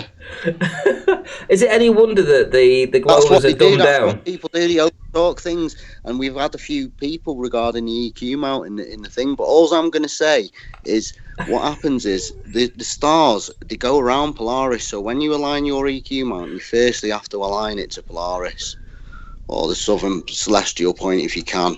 You know, there's no Southern Celestial polar star. Like there's no actual one. They reckon there is, but it's so dim you can't see it with your eye. So if you're in the north, you align it to Polaris, and then basically you use the what's the fucking word now? Wolfie's gonna have me for this if I don't get it right.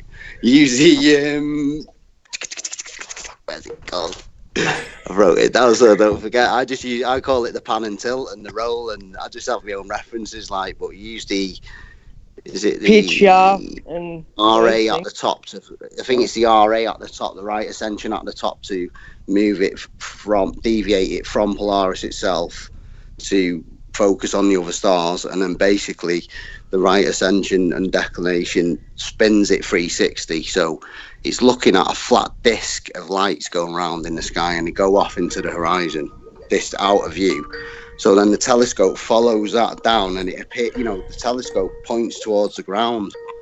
but then they take that as an assumption that the thing it's following is actually going beneath your feet.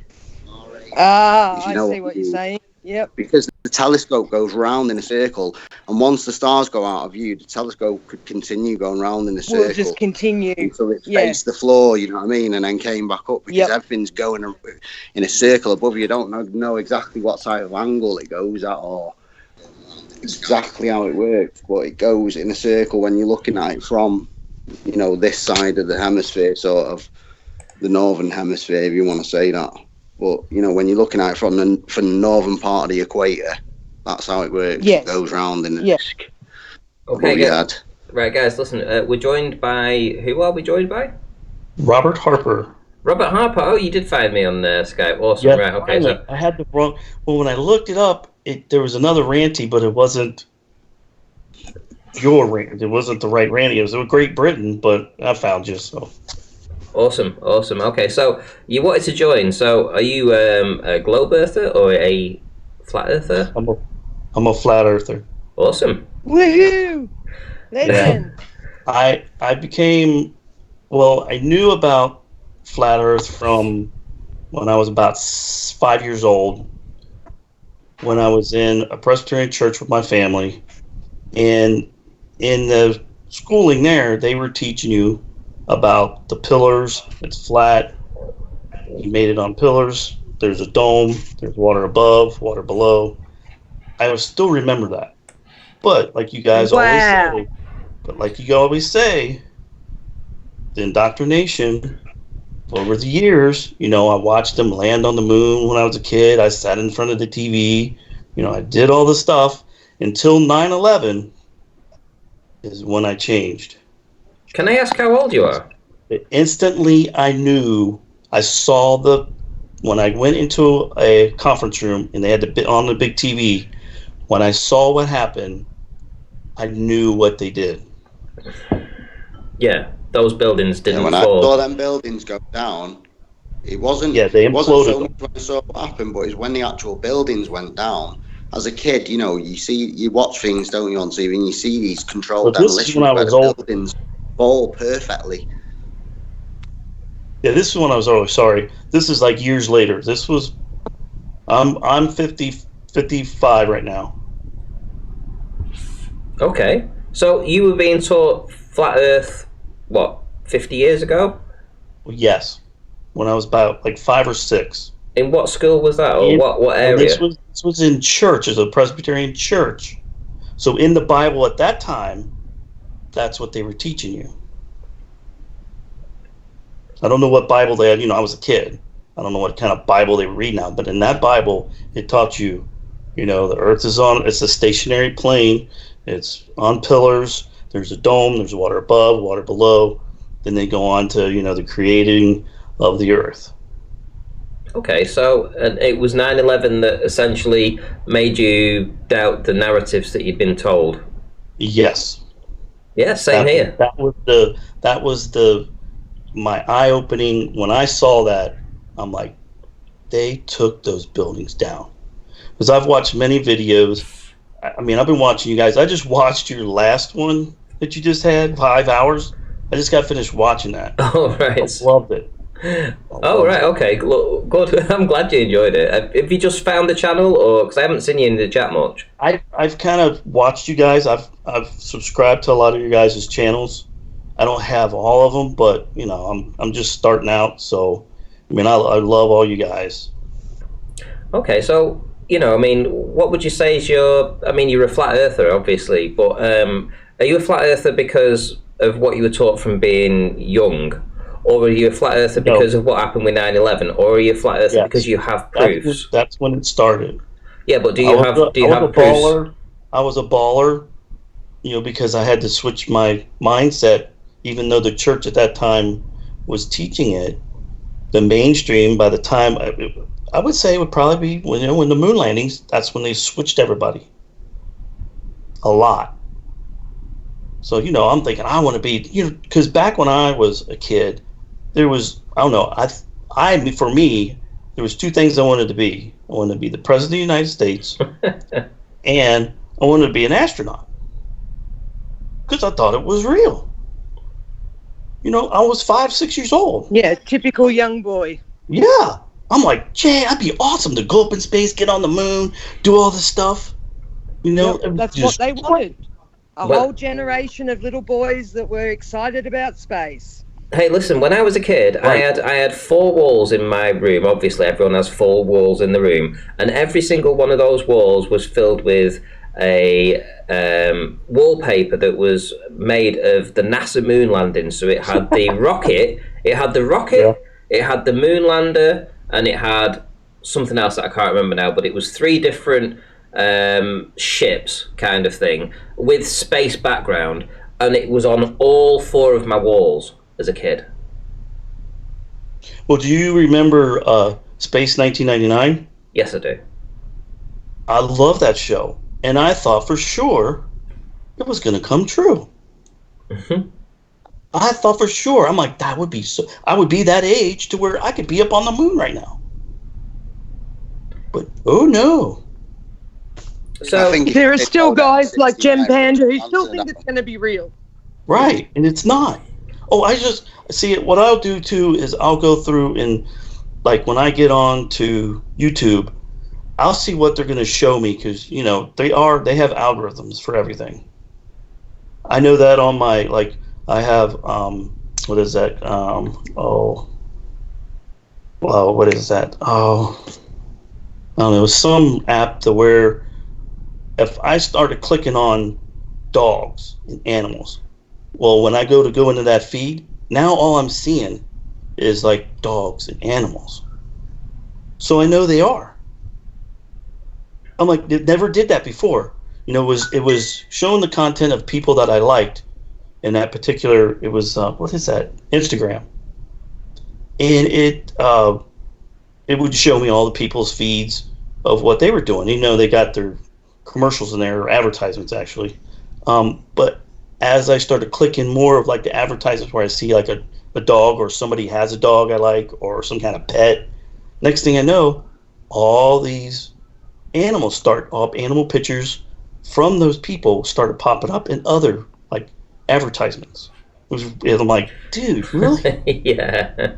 I was like, that's just crazy. Yeah. And people just see what's wrong is now what they're doing with these kids. I mean, like you guys said, it's not even worth going to school. They're just teaching you garbage. They're dumbing you down. They're dumbing people down. That's what they're doing. Well, yeah, and they're losing common sense. It happens all the time. We were just me and my boss today. We're like, where's these people's common sense going? And these are even older people that are still watching all this stuff. They're still like in the box, as Gets-It would say, or you're whatever. They're just so they can't open their minds. They're trapped. Yeah, it's crazy. I was trapped until I saw 9/11. So it has to take something like that, or like you guys, your contents. I was in the spell. I was under the spell. Until 9/11, I was under the spell. I was completely and utterly indoctrinated with everything that I was told. I just believed it completely. Mm-hmm. And then after 9/11, everything changed. I think they went one step too far with 9/11. They thought they could hoodwink the public, but they didn't realize the power of the internet and technology. And technology had surpassed what they thought they could do. And people just woke up because eventually it was like, oh yeah, there's just too much there. 9/11 didn't happen the way the narrative told us. What else are they lying about? And then you started to look into stuff. Yeah, I think that was a step too far because it's not, they do class everyone as stupid, but not, everybody's not necessarily stupid. Like I say, it stuck out like a sore thumb the way the buildings just fell. And the fact that the other building next to him, Building 7 or whatever it was, that fell just from office fires. I mean, you only have to look at the buildings in America are built to withstand earthquakes and stuff like that. And they're building decent, heavy duty building regulations. If you look at Grenfell Tower in the UK, that burned solidly for over 24 hours. They couldn't put it out. And I would have to check it on Google, but I'm pretty sure it's still standing. They haven't even knocked it down yet. Years later. I'm not too sure. He might have knocked it down now, but you know that thing burnt solid for 24 hours, and it didn't crumble like perfect building demolition. You know, they went down them buildings 33 years after they were put up. There's loads of code in throughout of it. You know. Well, there's obviously there's the what is it when the equal forces meet each other. So that when the plane was supposed to have struck like 2/3 up, it should have been that all if it was to fall the way they said, right, that all the weight of the upper floors that were pushing down on the bottom, they would have equalised. They would have there would have been the same forces interacting on each other, and then obviously you'd have still been left with a third. That's excluding the fact that they had the shafts in the middle that were built to withstand the impact of planes. Not just the solid. The metal, the metal inside it was, that would have just supported most of it anyway. Thing is, as well, these planes, when you look at them and you see it in the news and stuff, like there's been a bird strike or something like that, and you look at the damage that just the bird does to the thin, the aluminium skin of the plane. It is just an aluminium skin. They're really flexible. The wings, if you look at them when they're testing, they bend them right up. They bend the tips up almost 90 degrees. I think they do bend them up to 90 degrees, the actual tips of the wings. So, they are really flexible, but they're also very thin. And, you're talking about it hitting concrete and steel. Aluminium. And the nose out part, that was just so obvious. Robert, what was it that did it for you? Come on. What was the main thing that did it for you? As soon as I saw that first building go down the way it did, I knew that they imploded it. Because I've watched videos of it. I've seen it in my hometown when they go to demolition of a building. They can put it right in the footprint. That's control.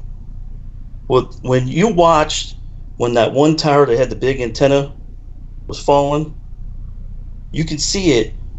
It was still whole, and it was tilted, and it started to go down.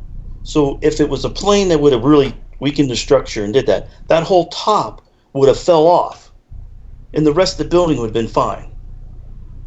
Mate, if you fired an aluminium cannonball, but they didn't do that. Plate of steel, they imploded that thing. They got some stuff that we don't know about that can take that metal and just in that concrete and everything. There's nothing like, there was no chairs. It was just paper.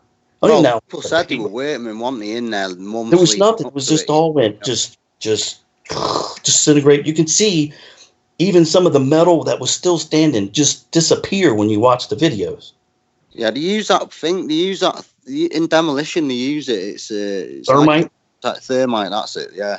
And it was liquidized metal. They have the better thermite that they add another chemical to it that makes it just. It's even worse. Yeah, I know what you mean, but it is evidence that he was there because there was pools of liquid metal found in the rubble, weren't they? When they were digging it out, the workmen say there was liquid metal pouring out a certain. Yeah. And that's what you see guys within the rubble. You guys say that, and then there was that one video that showed that the building 7, the lady said it was falling down, like it was gonna be, it was blown up and fall. Well, it was still standing behind her, and she was saying, "Oh, well, it's blown up and it's falling down, blah blah blah, because the fires from the." And I'm like, "Yeah, right. It's standing right behind you." Yeah. And they CGI'd all that stuff in. That all stuff was not live, like when the plane supposedly did. And if they were, they weren't very good, because that thing, I watched the video of them, how they made that building. It's incredible. Them guys hanging out there in them beams, I was like, wow.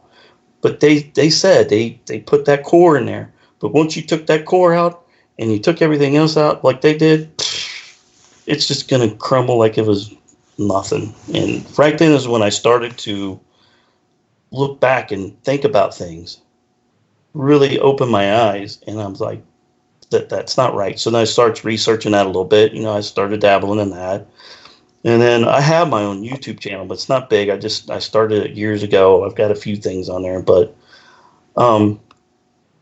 when I did that, then I started looking at more stuff because I loved like JFK, and I was always interested in that. This way before this, because I did a report when I was a younger adult, probably about maybe, younger kid, I would say, probably about 13. I did a paper on him. I researched him and everything, blah, blah, blah, presented it. And then, when he got assassinated, then it's like, and I started looking at that because at that time, I didn't know I could research anything. You know what I mean?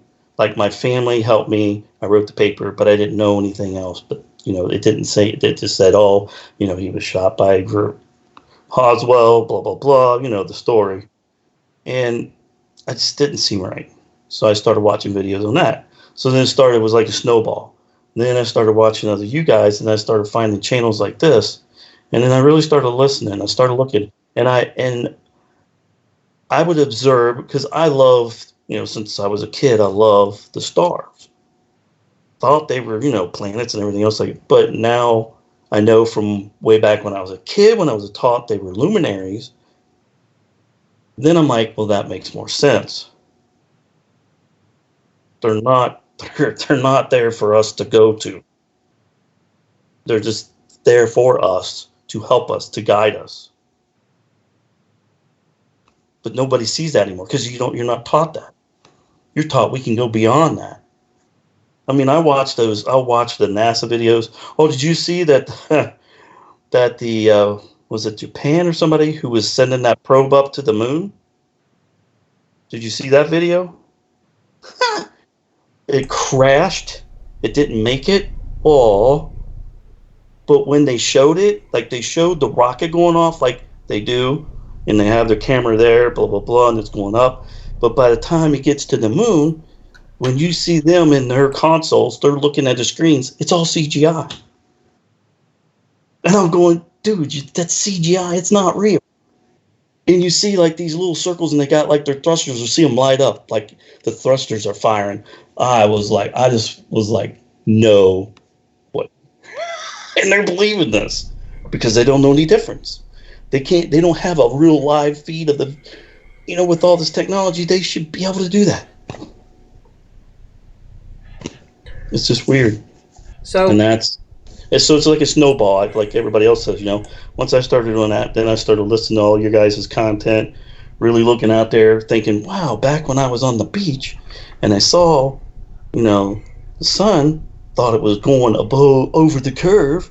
Well, it really wasn't, Well, what's really interesting? What I love about this show is that I can give a platform where somebody can come in, a complete random fella that we've never spoken to before, or lady, to just turn up and tell us their story. And it's interesting to hear your story, because it relates so much to, I think, everybody else's, which is that 9/11 woke us up. Yes. It's a common theme between a lot of flat earthers that 9/11 woke us up. A lot of truthers, actually. 9/11 was just a one step too far. But what would you say is your number one proof for the flat earth? Is it, do you have a proof, or is it just that you have a belief? My experience of observing things, like I was saying, like when I've been on the beach and I've got videos, I've got pictures, or if I'm looking across, I can go to a place down here and I can see 3 states at one time. You shouldn't be able to do that. With the flat earth, you can, because it's stationary, it's flat, it's a plane, we don't know how long it is. Can I just say, you've got a lot of people... They won't let us go find out. You've got a lot of people in the chat saying that you're ace, they're subscribing to you, you've got people putting your link into the channel saying, yeah, I'm going to subscribe to Robert's great, blah, blah, blah, blah, blah. I'm just an average person, and exactly. I woke up through 9/11. But you know what? That's it's like the whole point. When I hear them talk, they say, you really can't, I really don't talk about it with my family. I'll, mention bits here and there. Happened at work. A coworker heard me. We were talking about something, and I said something, and he immediately said, "You're a flat earther." And I was like, huh? Yeah. Because it's a secret. It's a secret. It is. Right. It's like it feels But like. if I tell them that, and I say, well, yeah, I think. Well, I'm not telling you that. I'm not saying you have to believe me. Because I listen to you guys. I said, do your own research. Have you ever seen Have you seen the film Fight Club? The what? Fight Club.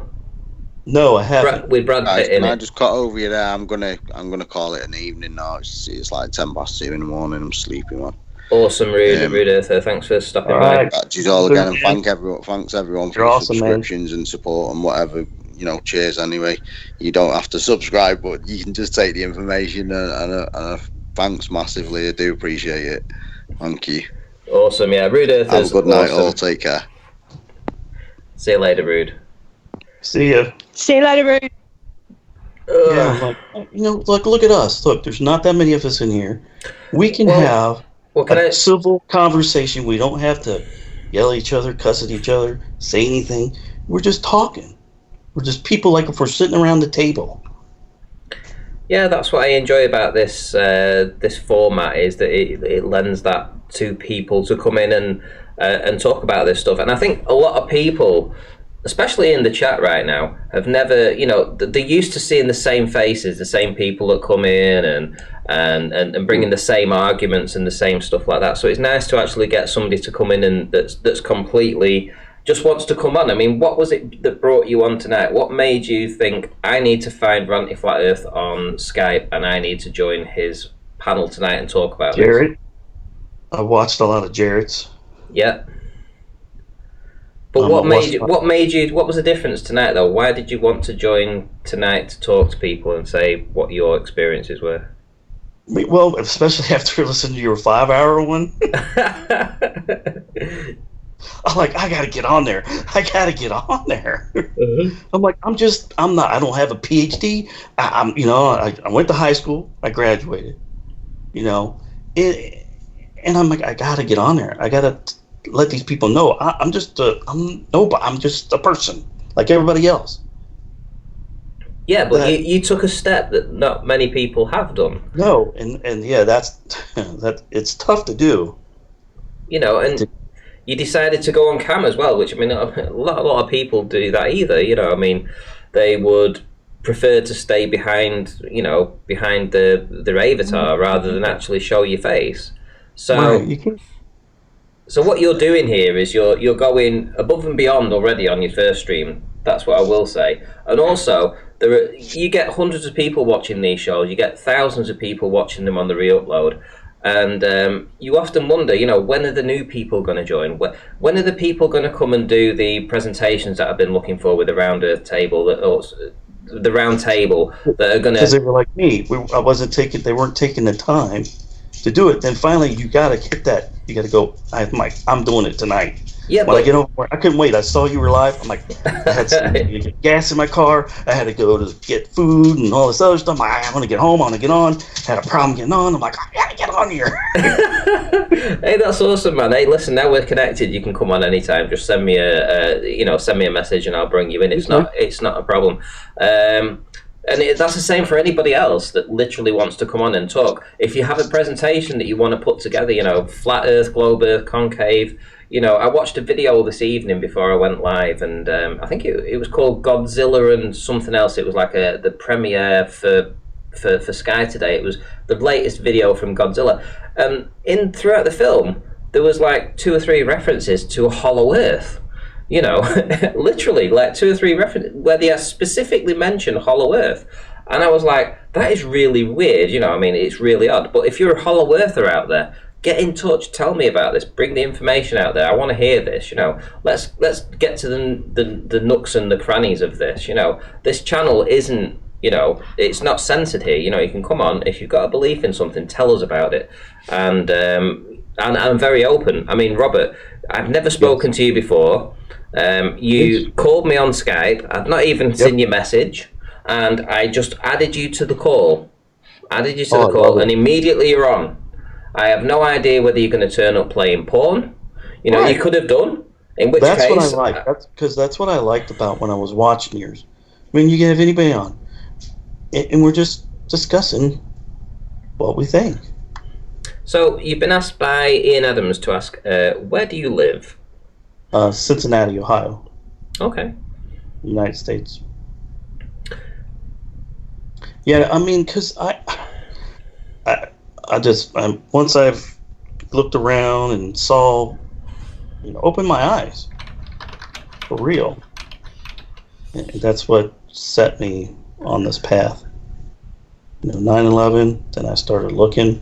You're kind of like, I was kind of there because I still have that in my head from when I was little about what they were teaching. So that was still there. I never forgot it. And that's the thing. That's what they're trying to do. Let people forget things. Yeah. Only remember what we're telling you now.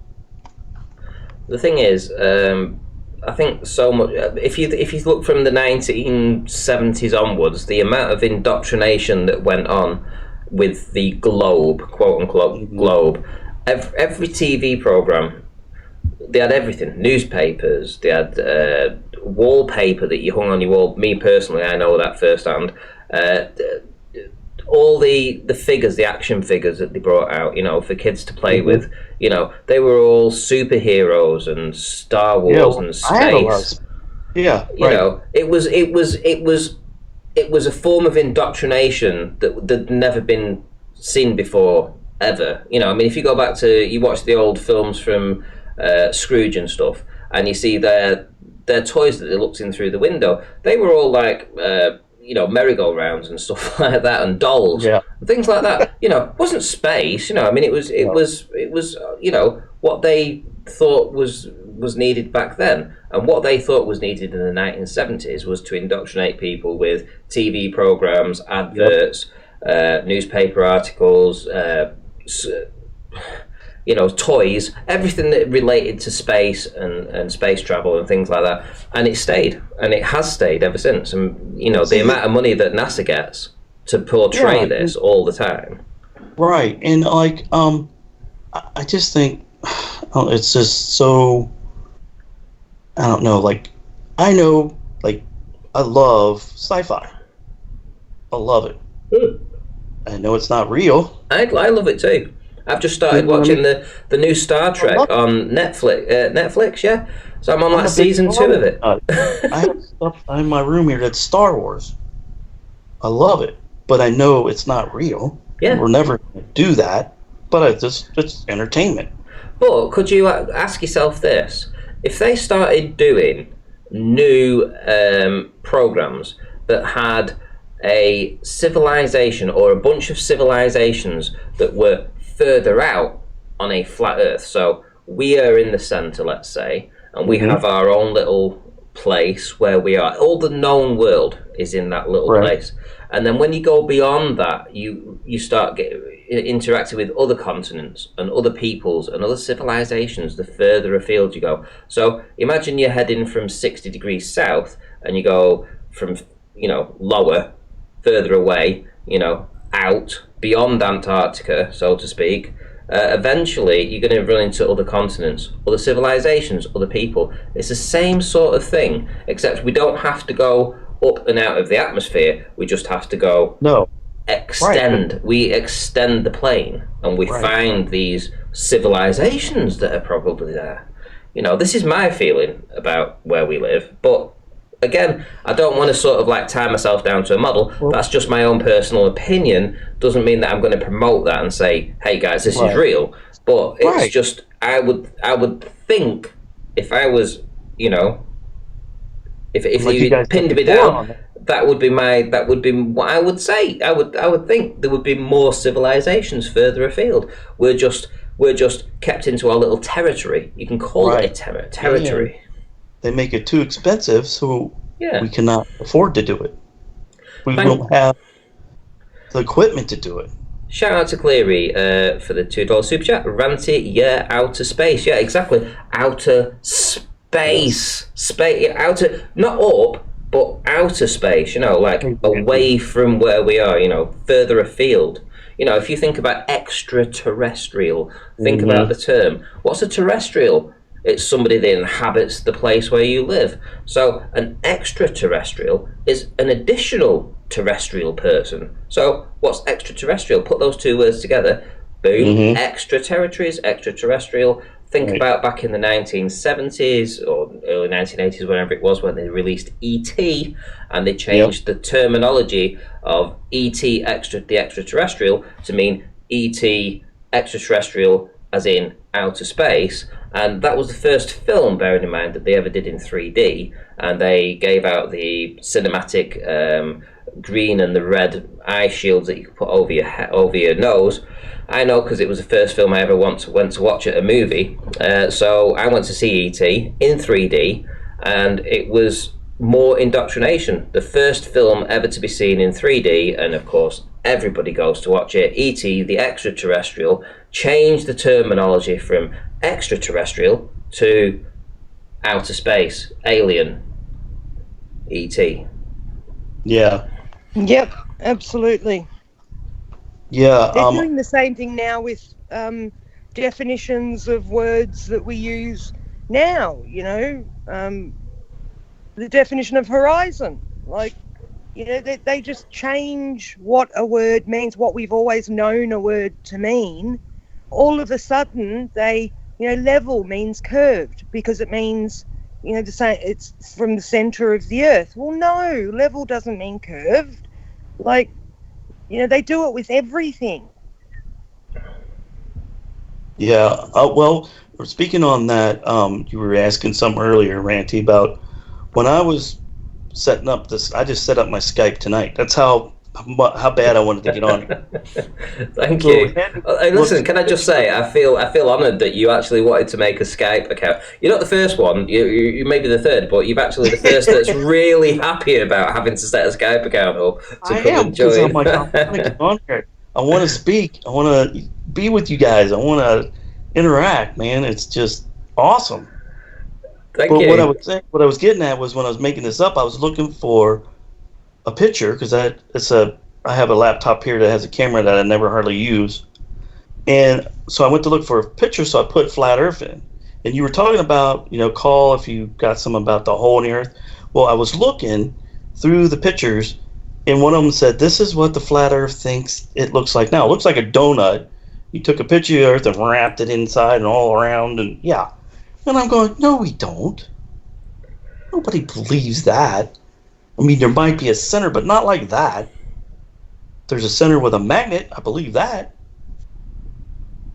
Well, sorry, I'm just going to call out this super chat from Colin Turner, and also, believe it or not, Benevolent. So, Benevolent, who didn't give a super chat but said, Ranty's Latin isn't so good. I was a bit umming and ahhing, thinking, what does he mean by that? But Colin Turner then gave a super chat and said, extra equals Latin for out of or outside.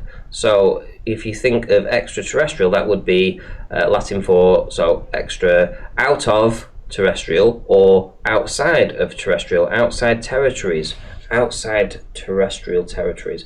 Makes absolute sense if you use it in a Latin form. I was using it in the English form, but essentially it's the same thing. It's you imagine that 100 years ago, 150 years ago, this may have been a terminology that was used quite frequently. Extraterrestrials, because they just knew, handed down from the great grandparents somehow, that they knew that extraterrestrials meant people that were further afield, and then it just got wiped out by E.T. the extraterrestrial and the indoctrination of the space race, obviously moon landings and everything else that's gone on. I mean, they were still teaching flat Earth, I know, in 1920, 1928. Paige, you found the information on that too, and from what you're saying, it was taught in churches 50 years ago. So yeah, it was still quite prevalent, and all the Globers will say is it's been known for 500 years. Well, has it? Well, why were they still teaching it in churches, in schools? It's just what you've been told, that it was 500 years, and you believe that. Right.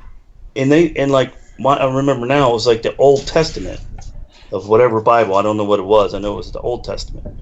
Well, I remember when they come out with the New Testament, and then they started teaching from that instead of the Old Testament. They kind of referred to it, whenever they, I guess, felt like it, But they were getting you into that New Testament. Well, the New Testament didn't teach you that. It started going with the globe. So, but the first person I subscribed to was Richie for Boston. That's how I got on the YouTube with all this stuff. Yeah, I emailed him a couple of days ago. Yeah, go on. Sorry, I just wanted to say that because you said that you mentioned him. And then Globebusters, Jeranism, Metal Boost, that Nara Partar, what's his name? I have no idea. NU. Oh, yeah, so Nuru, yeah, so you mean, yeah, I know who you mean. Nuru, so he's awesome. Iru Landushi, yeah. Yeah, he's awesome.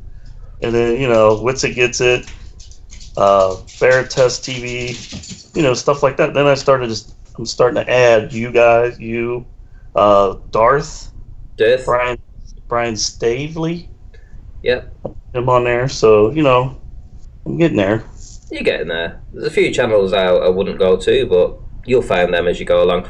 But ultimately, I'm just checking them out. I'm getting really into this, so hey, listen, I'm checking them all. We all have our individual. There's infighting that goes in on Flat Earth. Believe you me, there is infighting that goes on. There's a debate going right now as whether gravity is actually a thing. Obviously not in the model of the globe religion, but is there a downward direction? Is it density buoyancy? Is it density buoyancy equilibrium, relative density equilibrium?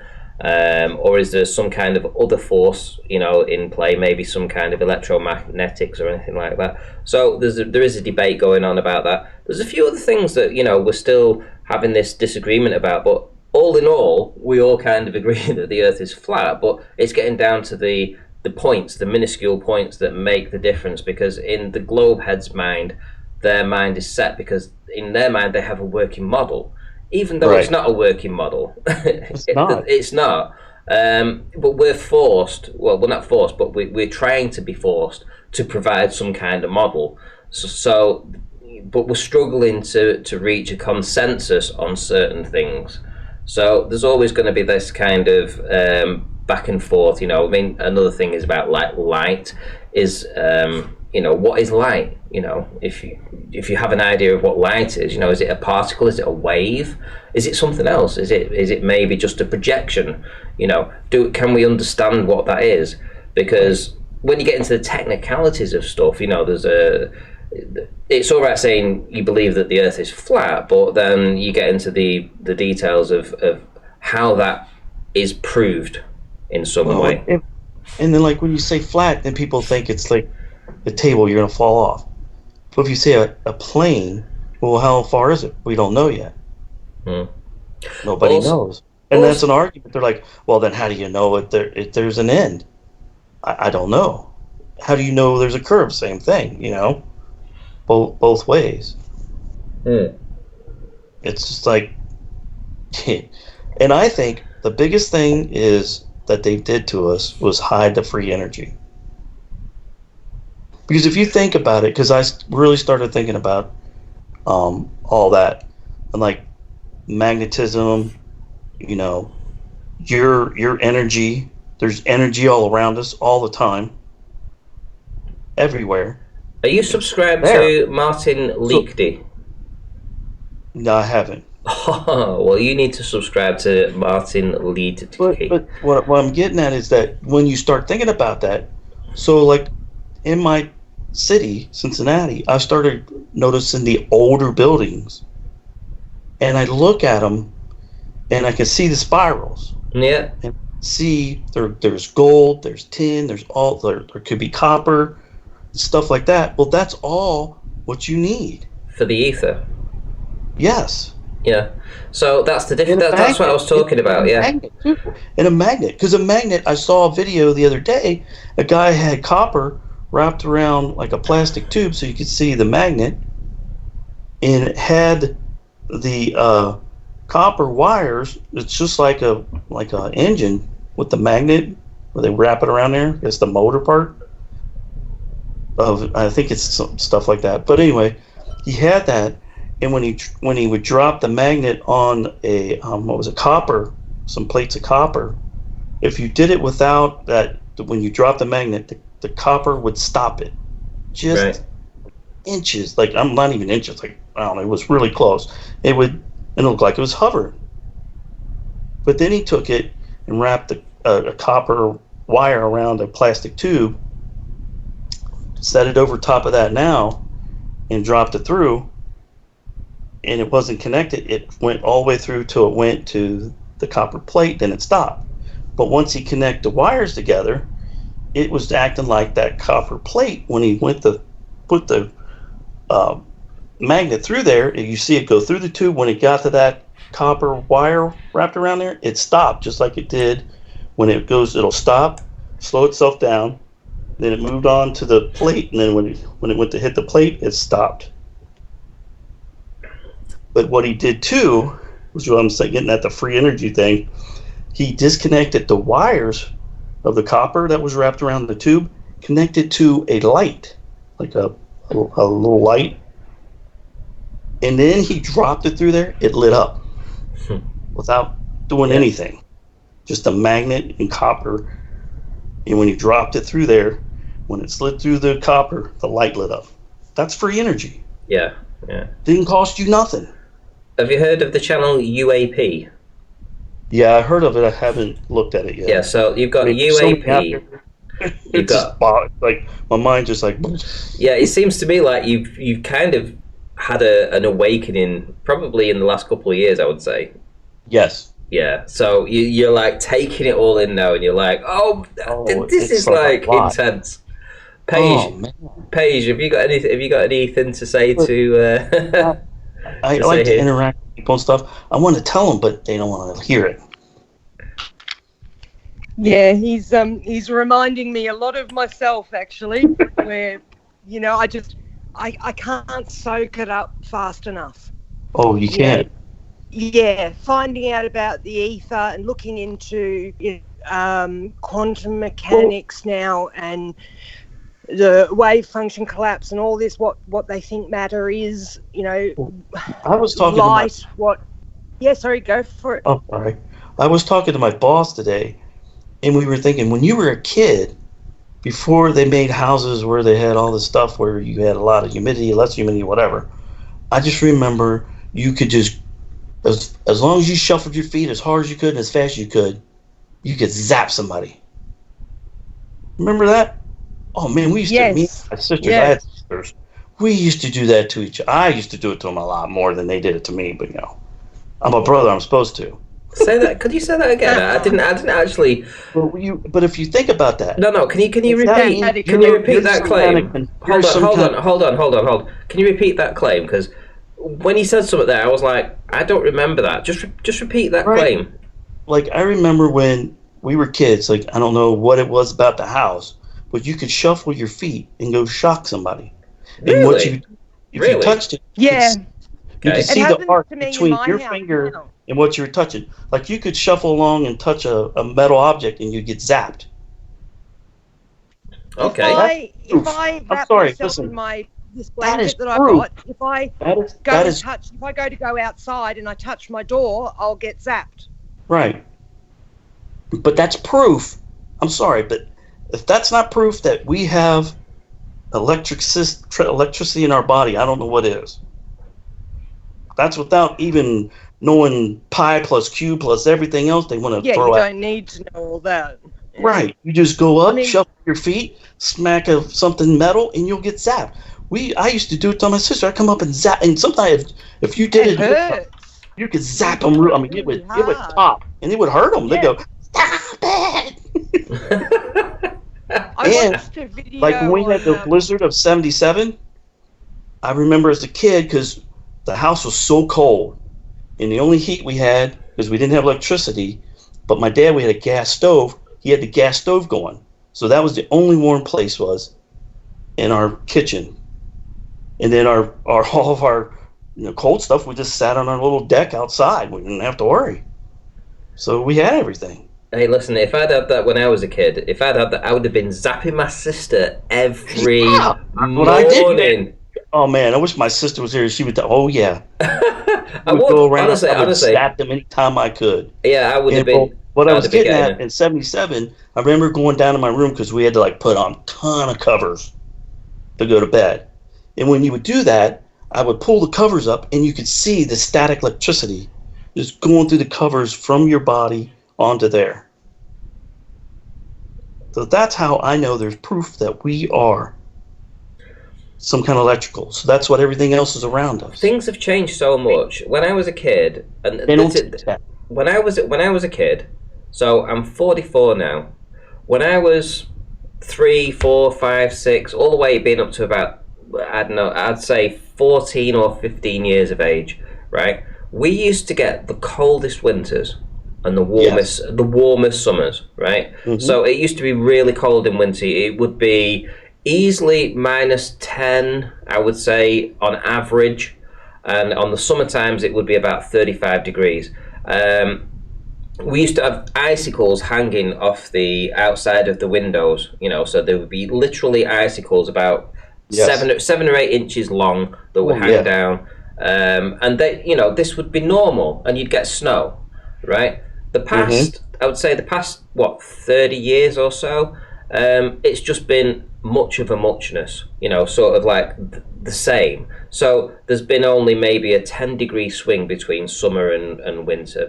Maybe that's a slight exaggeration. Maybe going down to about 3 or 4 degrees or 2 or 3 degrees in the winter, and going up to around about 28, 29 at most in the summertime. But it's kind of been in that sort of region. So what I'm saying is, when we were a kid, we had definitive seasons. Winter was cold and snowy.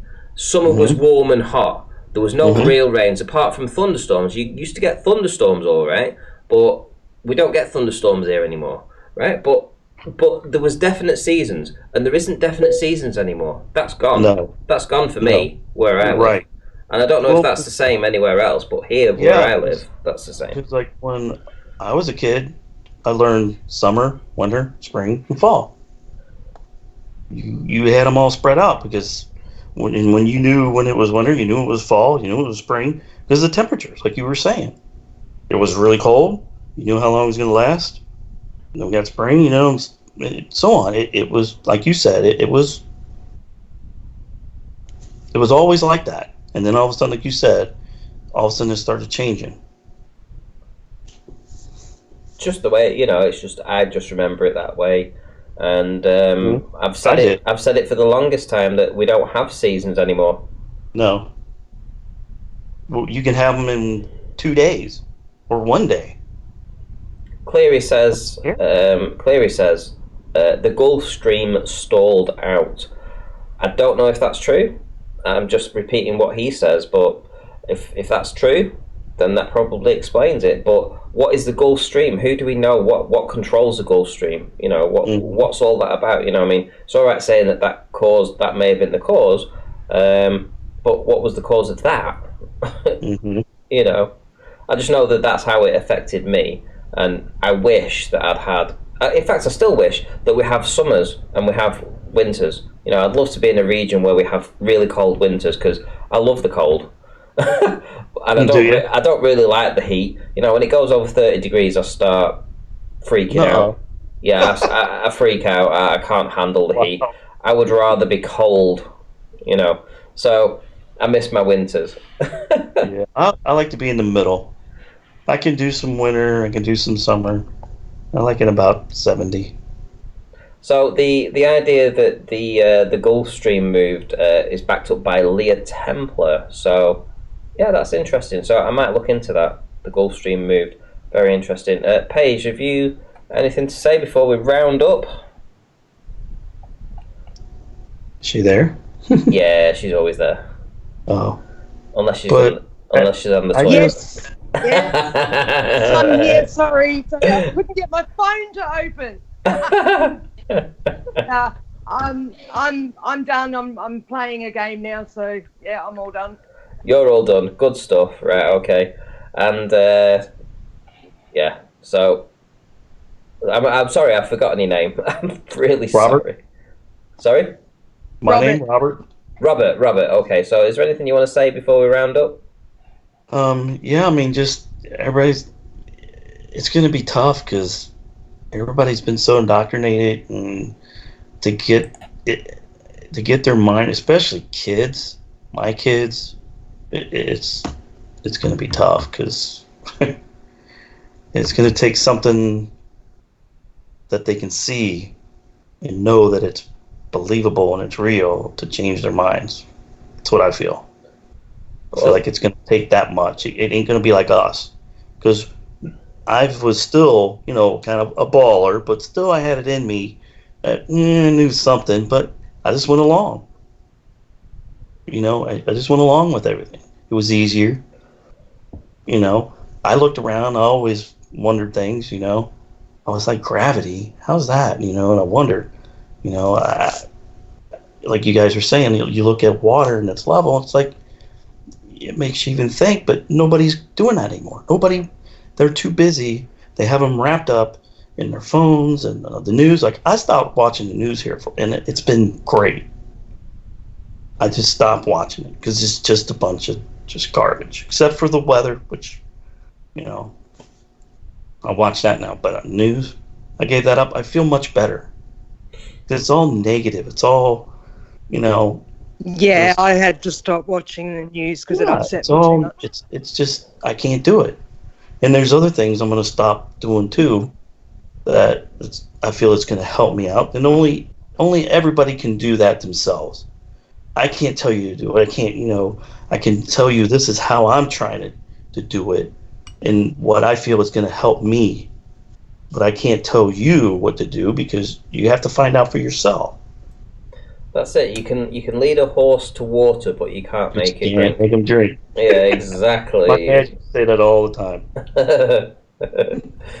Oh man, he would have been old school. He'd been like, yeah, they're lying to us. But he'd have been right there because he would give you, remember like if you got in trouble at school, I was gonna get in trouble at home.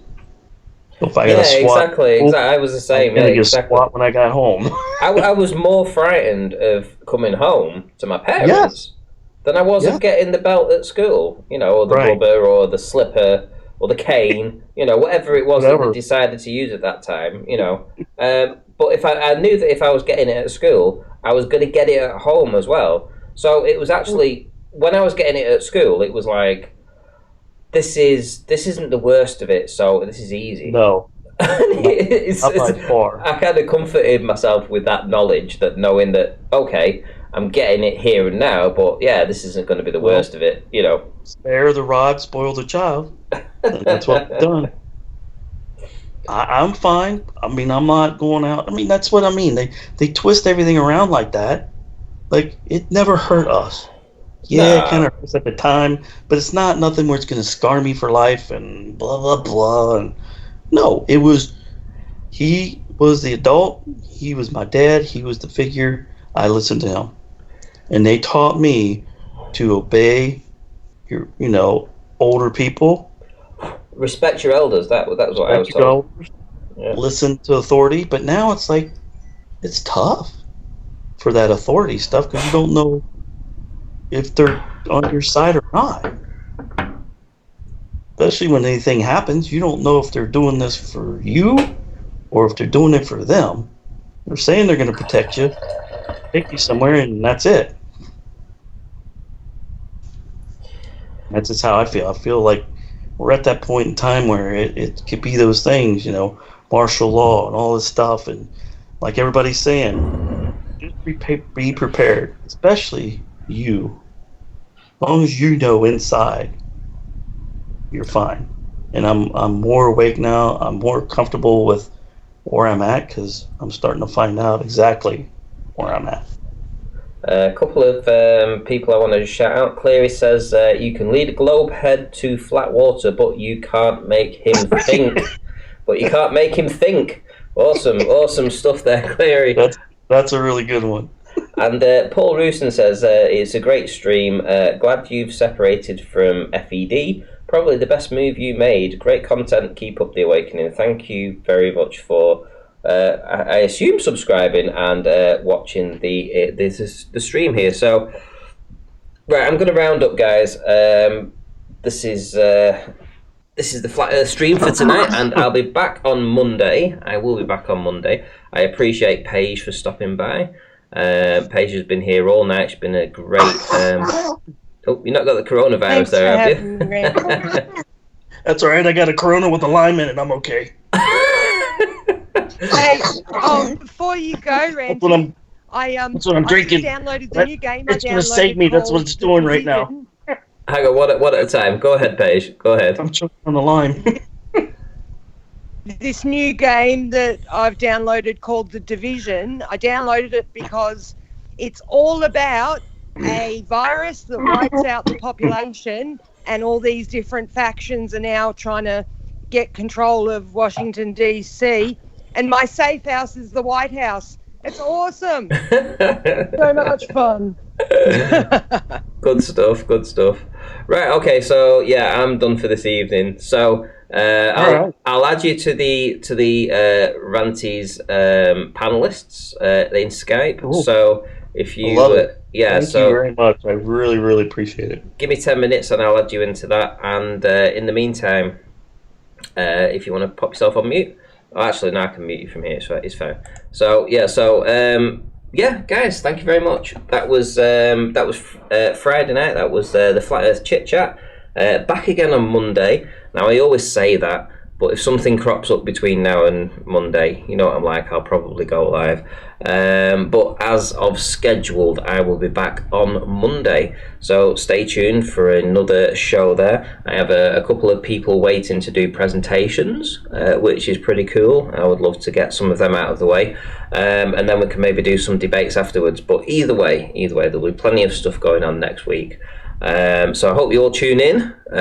Thumbs up the show as well. We've had a lot of trolls in here this evening, and they thumbs it down a bit. But yeah, thumbs up if you can. So as for now, that'll do, and I'll see you all in the next one.